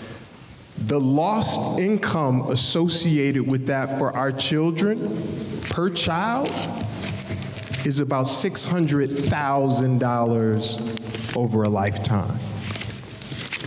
There are about 100,000 students in the county's system. Those are our children. Not only am I having a conversation, and I have questions for the county council, but I want us to consider what it's worth for your child to have that extra $600,000 over their lifetime. And is it worth, as my wife Christina said, $50 a month? And if it's not, so be it. It's not $50. But for me and for my family, it's damn worth it. It's worth $50 a month. That's not what it is, though. I can forego a pair of sneakers. I can go get a Cricket phone instead of an AT&T phone to save money. Now, enough about what I'm willing to do. But for you, that's kind of so... County Council, what is your recommendation in case it's a no vote? What are you going to do to help us and our children to capture that extra $600,000 in their lifetime? What are you going to do? What is your recommendation to drive the value of, most of us in here, our biggest wealth generation in our lifetime, which is our homes? If you vote no, what are you going to do? I'm not asking for an answer today, but I will be emailing you, and I hope everyone else here in the room will email you to find out. Mr. Chair. Thank you very much. Thank you. We can probably get our performance on it. Ken Haynes. Good evening, neighbors, colleagues, friends. How's it going? It's been a long evening. This is about my 10th long evening. I'm president of the Prince George's County Educators Association. And my first observation is we're never going to cut our way to a better school system. If cuts work to improve your school system, Dr. Haidt would still be here because he cut $100 million 3 consecutive years. We lost 1,500 positions. I was a French teacher at Northwestern High School, had a successful advanced placement program. 70% of my students passed the French AP exam over 15 years. And in the 3rd year of those cuts, my AP program died because the normal 12 to 14 students that I got to pass the test every year was no longer enough to fly the course. Cuts hurt children. And this is about social justice for children. Because for 3 decades, ever since Governor Hughes said that if Montgomery spends $1,000 on a child and you spend $800 on a child, that's equity. And we've been basing maintenance of effort on 80% for 30 years. So we've been delivering 8/10 of an education to children, many of whom come to our schools already behind the 8 ball, not having of sufficient vocabulary to compete. And so they come in a little behind, and we give them 8/10 of an education and 8/10 of an education year after year, and we wonder why they're not ready to compete in high school. I don't wonder. I did it for 25 years. Our local money, our local contribution to children is $5,000 per pupil, which places us 17th in the state of Maryland. We need to change that. We fund 47 teachers per 1,000 students. Our neighbors to the west, 63. Who gets more teaching done? Who has smaller class sizes? Where do the teachers have more opportunity to get children to learn? And I'm not saying we're ever going to compete with those neighbors to the west and they spend what they do. We don't have that kind of wealth here, but we need to close the gap and allow our teachers to compete. Because it takes about 6 years for a teacher to hit their stride as a teacher. First year is a living hot place on earth. Second year, you're starting to figure it out. 3rd, 4th, 5th year, you're starting to become a real teacher. Somewhere in years 6 to 10, you start hitting your stride and feeling like you know your way around. But our problem is that we're driving them out at year 6. 50% of all teachers leave here within 6 years. It's about 13% a year. We're hiring 1,000 a year. There's a reason. A highly qualified teacher is a social justice issue for children. I don't want any more TFAs in our schools. Thank you. Thank you. So that was our last speaker. I want to give the opportunity for my colleagues as well as Dr. Maxwell and the county executive to say some final comments. We'll start with Dr. Maxwell and the county executive. I appreciate everyone's coming to the table, the passion everyone has. I'll say it again, our children deserve every opportunity that the children in other school districts around this region and across this country deserve. We are shortchanging our children. This plan that we're putting in place will continue the growth that we began last year, and it will provide for our children the opportunity that they need to be successful. Thank you. I want to thank the County Council for having this hearing tonight. I want to thank each and every one of you for coming out here. This is a very important discussion. We'll continue this. It's in the County Council's, it's in their court right now. I will say this, the money that we're asking you to invest in goes to our education system, doesn't go to our general budget. And we have to decide what we want, folks. It's simple. If you want better schools, you have to invest in it. If you don't, then you don't. But I've never. Thank you. So I will go my colleagues from right to left. If they'd like to say some closing remarks, and I'll speak last. Mr. Patterson. Test. Thank you, Mr. Chair. You got to get close to it. Okay.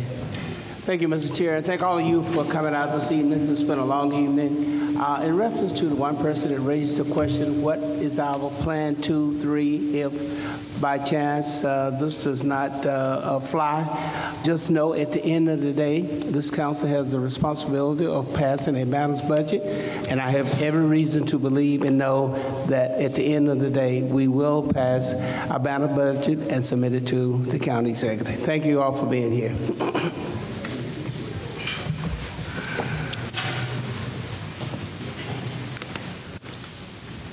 Thank you, everyone, for coming out today. I think that this was a very engaging conversation that we had. I think that at the end of the day, like I said, folks in my district are all in this issue, particularly because we are one of the districts that has the most overcrowded schools in the county, and so with that, particularly, it was really interesting to hear the thoughts and perspectives from across the county. Many of us have had conversations in our communities recently, and so it was great to hear all the different perspectives that are out there, and particularly hear from some of the parent activists who've been doing a lot in their communities. I also want to thank Dr. Maxwell and the county executive for frankly putting the proposal on the table. I don't think this is an easy discussion. My town hall last Wednesday, I used the word wrestle. I think that's actually probably a very appropriate word. I think myself and probably many of my colleagues, we're very much wrestling with the proposal that has been put on the table. And I really hope that all of you will engage in it and continue to engage with it over the next month. We do not make a decision on the budget until the end of May. It has to be approved by June 1st. We've never taken it down to the wire, but who knows, this may be the year that we do it. But I say that because there's a lot of information out there, and we gave you a snapshot of the discussion. There's a lot of information on the county, Prince George's school system's website. There's also a lot of information. If you just Google Prince George's County Council budget, you can go to a whole page where we're tracking all of our budget information. And as the county executive mentioned, for us, education, while it's a significant portion of the budget proposal, and obviously there's been a lot of discussion about the 15 cent, it is one of probably 6 different items related to this year's budget that we are reviewing. And there's a wide and broader context to the budget than what we presented here today. We will be sharing that, and I'm sure my chair will mention it, but next Tuesday we will have the first public hearing on the entire budget in the county administration building. You'll be able to see that from home, but if you want to testify there as well, and we'll be doing 2 sessions exactly like that. And you'll also have a chance to hear more about the sort of broader perspective of the county budget. So thank you again for staying with us, especially those who arrived early tonight. Thank you. Thank you all for coming. Anytime you have taxes and children as part of your discussion, I guess you should expect a very spirited debate. But the reality for us as a county council and for me as a lifelong Prince Georgian product of the public schools, 15-year educational administrator, and in my 4th year as a county council member, this has been one of the most weighty discussions that we've had when we've had our public forums. So I really enjoy the public participation, and I want to encourage you to tell your friends that you participated tonight and tell them to go to www.pgcps.org and look at the school-by-school comparisons. I want to encourage you that on Tuesdays, we meet as a county council, and we, at the end of our sessions, often but matter of fact, we always invite public comment. We always invite, but we rarely get public comment. My statement is that you must engage continually in the county, in our schools, with your government to make sure that when we are listening, we're hearing the concerns and giving very good information to fight the fictions that are out there. One of the things that really I loathe is the fact that we compare ourselves to everyone else in every other jurisdiction, anywhere in the state, sometimes across the country. But, you know, the reality is that perception is we are not doing as well as others. We, as Prince Georgians, have to fight that perception. There are some realities. Our resources are not what Montgomery County's resources are. Our resources are not what Howard County's resources are, but our resources aren't what Baltimore City's are either. So we have our own unique challenges in Prince George's County that we have to face. The young lady who sat down and did not get her question answered actually hit part of this, hit the nail on the head. Everything in education that matters to reform a system costs money. If you want smaller class sizes, it's going to cost money. If you want to keep your best and brightest educators, it's going to cost money. New buildings cost money. Everything costs money except for your involvement. Your involvement is actually the X factor. And the more people who understand that and ensure that they are involved. Let me tell you something. In private school, when you spend your $15,000, your $25,000, or whatever you spend, try not to be involved. They'll run you right up out of there. You better know it. So it's no excuse for parents not to be involved. The reality is, if you want water, you got to turn the cup up. If you want better education, you're going to have to invest. I don't know if it's 15 cents right now. I don't know if it's 30 cents. I don't know if it's 2 cents right now, because this county council has the responsibility of what is essentially a $4 billion budget, and education is just 60% of it. So we have a weighty, weighty responsibility, and I'm going to be like the old owl on the oak for the next month. I'm going to listen more than I speak, because I need to hear from you. So thank you very much for your participation. Ms. Harrison. Good evening, and thank you. And again, to Dr. Maxwell and to the county executive, I apologize for my rant, but not for my passion. I'm very serious about what I learned today, and I do plan to have a conversation, because we're going to handle that matter, because that is unacceptable. What I will not have in my majority black schools is to have a white man to come in and say that you're a bunch of murderers, rapists, and killers in this school. That is unacceptable in any form. So we're going to have a conversation. And agreed. One of the things that my colleague, Mr. Davis, said is that we have a large issue to deal with, and unfortunately, it's not only education. We have to make sure that your streets get the potholes filled. We have to make sure that your sidewalks get repaired. We have to make sure your trash is picked up. We have to make sure that all of the things that are of a quality of life to you are handled. That is part of our responsibility. So that's the whole part. He talked about the 60%. There's another 40% that we still have to deal with. So I think there was one speaker who said that we've not invested in our schools in 30 years. We've not put a significant investment in our schools for 30 years. The question that we have to deal with, do we do it all at one time?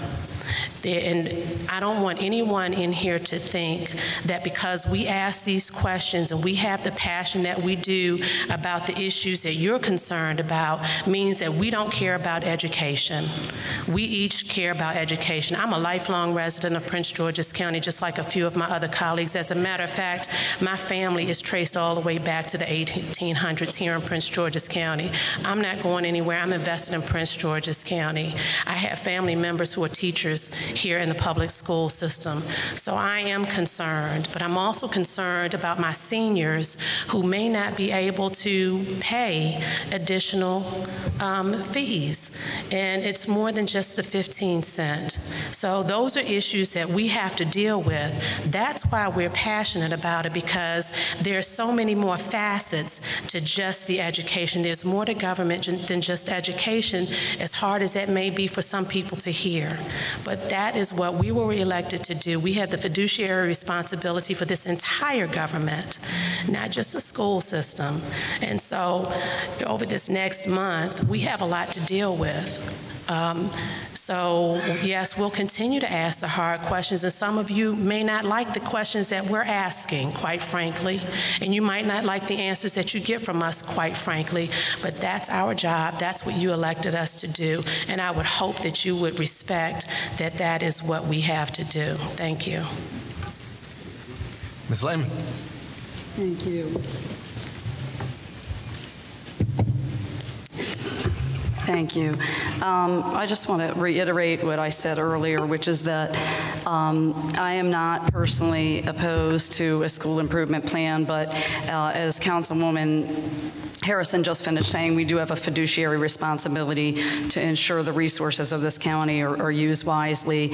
And we're actually right up to spending 64 cents on the dollar going to our education system, which just leaves 36 cents going to everything else, literally everything, public safety, the environment, roads, sidewalks, you name it. This proposed improvement plan, in my view, at this point in time, raises many more questions than it answers. Right now, I feel personally like I can't support a plan that reads like a disconnected wish list, and it does nothing that I can discern to link the proposed investment to actual achievement. The council asked, I think, every way we knew how a few weeks ago when Dr. Maxwell came before us to connect the dots, and I asked that again at a town hall meeting I had in my district, and I have yet to figure out some of the items on this list, how, for example, giving iPads to every 3rd, 5th, and 8th grader, or whatever percentage it is, will actually increase high school graduation rates. Maybe it does, but no one's demonstrating that. I just think that we need a much more detailed and persuasive argument, a sales pitch, and I don't think you're even close to that right now, quite frankly. And finally, I just want to say to Mr. Haynes and any other educators that are here tonight, I admire educators tremendously. I have 4 sisters, and 3 of the 4 are educators. One's a paraprofessional, one is a guidance counselor, and one is a kindergarten teacher. If I could vote on one feature of this plan tomorrow, it would be the $20 million for teacher retention, because I think that is a very worthwhile goal. Mr. Haynes talked about layoffs and how it hurt our kids. I don't know what period of time he's talking about, but I would just say I believe that the school system did lose positions a few years ago, because when Dr. Height was superintendent, he said virtually the entire time that we needed to right-size the system because enrollment had declined for several years consecutively, but staffing levels never changed during that period. We need to deal in facts, and I'm just going to finish by saying I personally do not want to be berated or belittled or bullied into supporting this plan. Thank you. Mr. Turner. Thank you, Mr. Chairman, and I too want to thank all the residents who came out, those who spoke and those who didn't speak, as well as I want to thank the county executive and CEO of the public school system, members of the board, other staff from the county executive, for, as one of my colleagues said, starting the conversation. I try and hope to deal in facts, as Ms. Lehman just indicated. And it is true, because of TRIM, we have not been able to make the investments that I think you would want with respect not only to our education system, to our entire county government. But that's a choice that you made, and you've made that several times because it's been on the ballot. Now we have an opportunity, obviously, and it's a choice. Even though we have the authority from the state to do this, the question is, should we be doing this? And that's the conversation and the discussion that we are having as a council, along with the county executive and the school system. And you have an important role, as you had tonight, in voicing your opinion with respect to that. And so I echo some of the comments of my colleagues. You know, as a parent of 2 students in the public school system, as a graduate of the public school system, not here in Prince George's County, but in New York, I've made a commitment to improve the Prince George's County public school system. And I've put my children in the game to do that. And I've been happy with my experience. And I apologize for the one gentleman from Bowie who spoke about, having your students, outside of the system, bringing them in and having a bad experience and then taking them out. That's a failure on our part, and I'm sorry for that. But I can tell you I've had a great experience as a parent in the public school system. And so we just make sure that story is told as well. It's not as bad as you think it is. Yes, we have issues, we have challenges, and that's the discussion that we're having right now.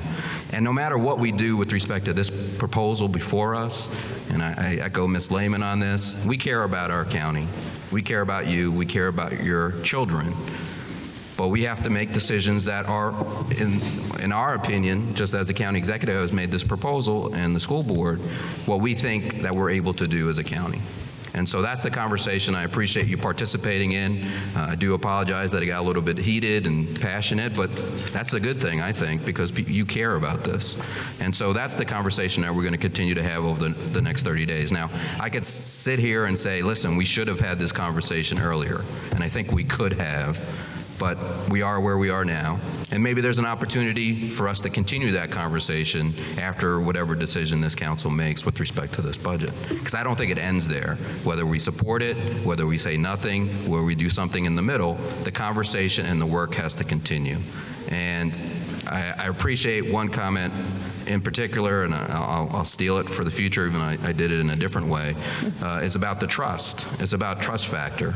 And I think it's my obligation as a newly elected council member to build that trust, to have you trust in me to make the proper decisions as best I can with the information I have, trust in the county executive, and trust in our school system. I know it's hard because we have experience that says maybe we shouldn't trust the county government or we shouldn't trust the school system. But at some point, we have to make some decision about how we're going to move forward. And so I look forward to having that conversation with you, and I thank you for coming out this evening as well. Thank you. Thank you. Ms. Tolles. All right. Okay, thank you, Mr. Chair. Thank you all for being here tonight. Again, I truly want to thank the community for taking the time out of their day to come out and join the county executive, Dr. Maxwell, and my colleagues. You're here because at the end of the day, you know, your taxes matter, your children matter, your county matter to you. And so I want to say this to you is that someone who went my entire, time in school throughout the public school system, and I tell people this story that my parents sent my siblings to private schools, but for some reason they're like, oh, you're fine in the public schools, it's just, so sometimes it's not actually about cost of dollars or what's happening. It's about, what school is best for you. So I personally have gone through the public school system. But I've also had parents who sent their kids. My parents sent my siblings to private school. So, it's a lot of decisions that we have to make here. It's a lot of information out here. It's a lot of stuff to ponder. But as Mr. Turner mentioned, my colleague, I think the speaker got it right from Fort Washington. I'm personally dealing with the issue of trust with the administration, with the school system. I chair the Health, Education, Human Services Committee. I have yet to receive a briefing from Dr. Maxwell and his team about exactly what District 7 will receive. Not a mass email, but a sit-down discussion about what are you going to get, what is District 7 schools going to receive. So I can't sell that. I can't sell you a bill of goods if I don't know what the bill of goods are. And I can tell you the communities in Suitland, if you've been to Suitland High School, it's falling apart.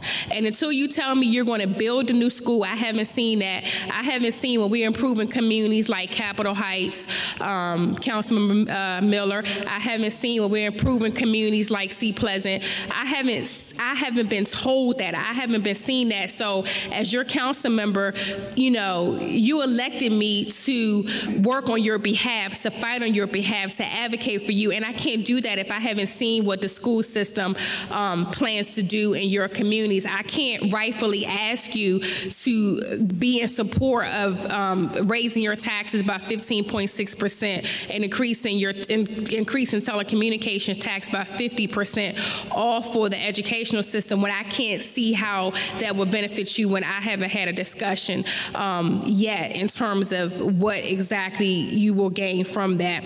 And so I think you hit the nail right on the head. It's an issue of trust.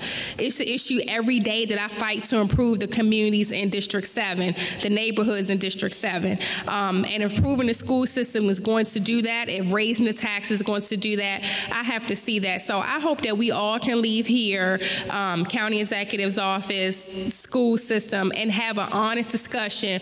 What will the communities gain, school by school, neighborhood by neighborhood, from increasing their taxes? Because as many of my colleagues said, we have so many issues to deal with in our communities. And I will close with this, that speaking of the trust factor, someone said to me, if someone come to you and say, hey, can I have $1.6 billion, what is roughly what the school system has been receiving up until now, where they're requesting 1.9. But if they say, I've given you 1.6 billion and I can't really see where, the change is occurring, is the taxpayers, are they ATM machines? Can they just keep giving you more and they really haven't seen where it's going? And so I hope that by the end of May and the beginning of June, we'll be able to all be friends again and really spell out what we're going to gain, what the community is going to gain from this. So with that, thank you all for coming out. Thank you. I would say this, Mr. Chair. Thank you. Oh, you can clap for me. Yeah, y'all clap for me. Thank you.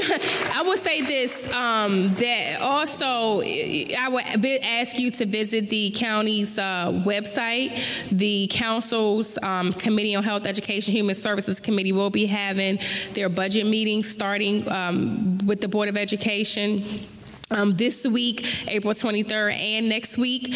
And I just invite you to listen to the committee, and I hope we can get more detailed information in terms of exactly how the dollars will be spent. So I invite you all out to those to that meeting. So just check the county website for the times. Thank you, Mr. Chair. Thank you.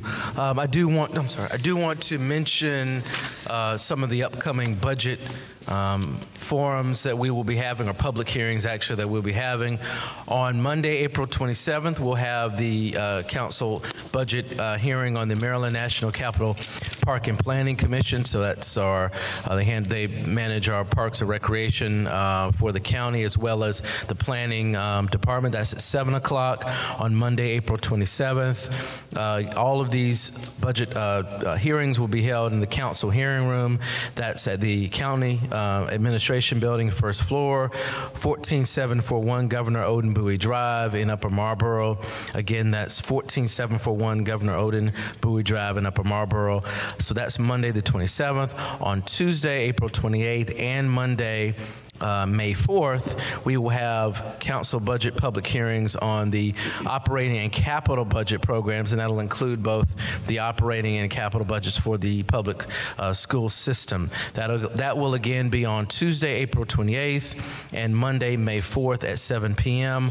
All again in the council hearing room, the county administration building, first floor, 14741 Governor Odin Bowie Drive. Just as you came out here tonight, I would encourage you to come to those public hearings to make sure your voice is heard and gets recorded into the record. I want to thank all of you, and on behalf of the members of the Prince George's County Council, we truly appreciate your participation this evening. I'd like to also thank Prince George's County Executive, Rashawn Baker, and Public School CEO, Dr. Maxwell. Please join me in giving them a big round of applause.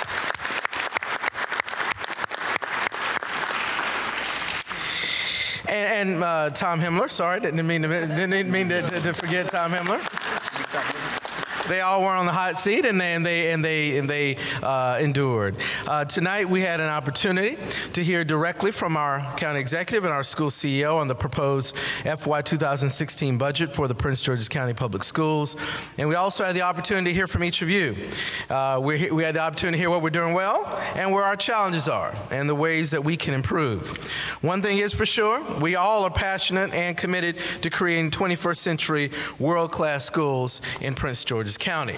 It's been a great evening. I want to take a moment to thank our council staff who worked very hard to make this evening go off well. Let's recognize our council staff. Thank you. And to our citizens, we really, truly do appreciate your partnership, especially on an issue as important as education. Your participation is evidence of your continuing commitment to moving Prince George's County forward. In particular, just as a public school dad and a son of educators, I want to say that I appreciate the passion that was shared here tonight. I don't think anybody should be apologetic for it. It is a part of democracy. It's messy, but it's necessary. I want to make it completely clear that your input will greatly influence this decision that the county council makes. But I do also want to mention we have a very strong and very decisive council, so we definitely will make a decision on this budget. It won't necessarily make everyone happy, but we do believe it will be the best decision, and it will take into account all of your input and all of the interests that are involved, both the school system as well as the non-education portions of the budget. With that, I want to say thank you. Have a good night and drive safely. Thank you. Hi, dear.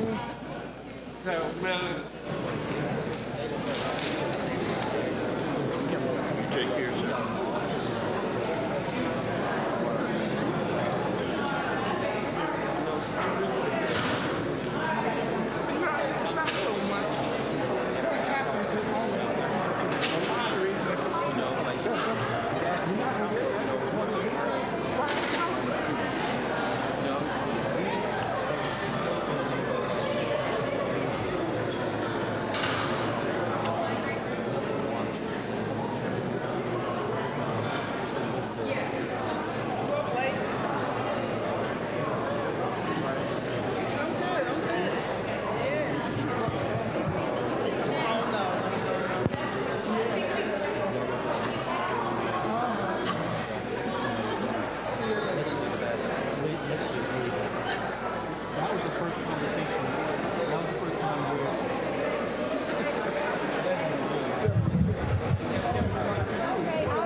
Interesting. Not the head of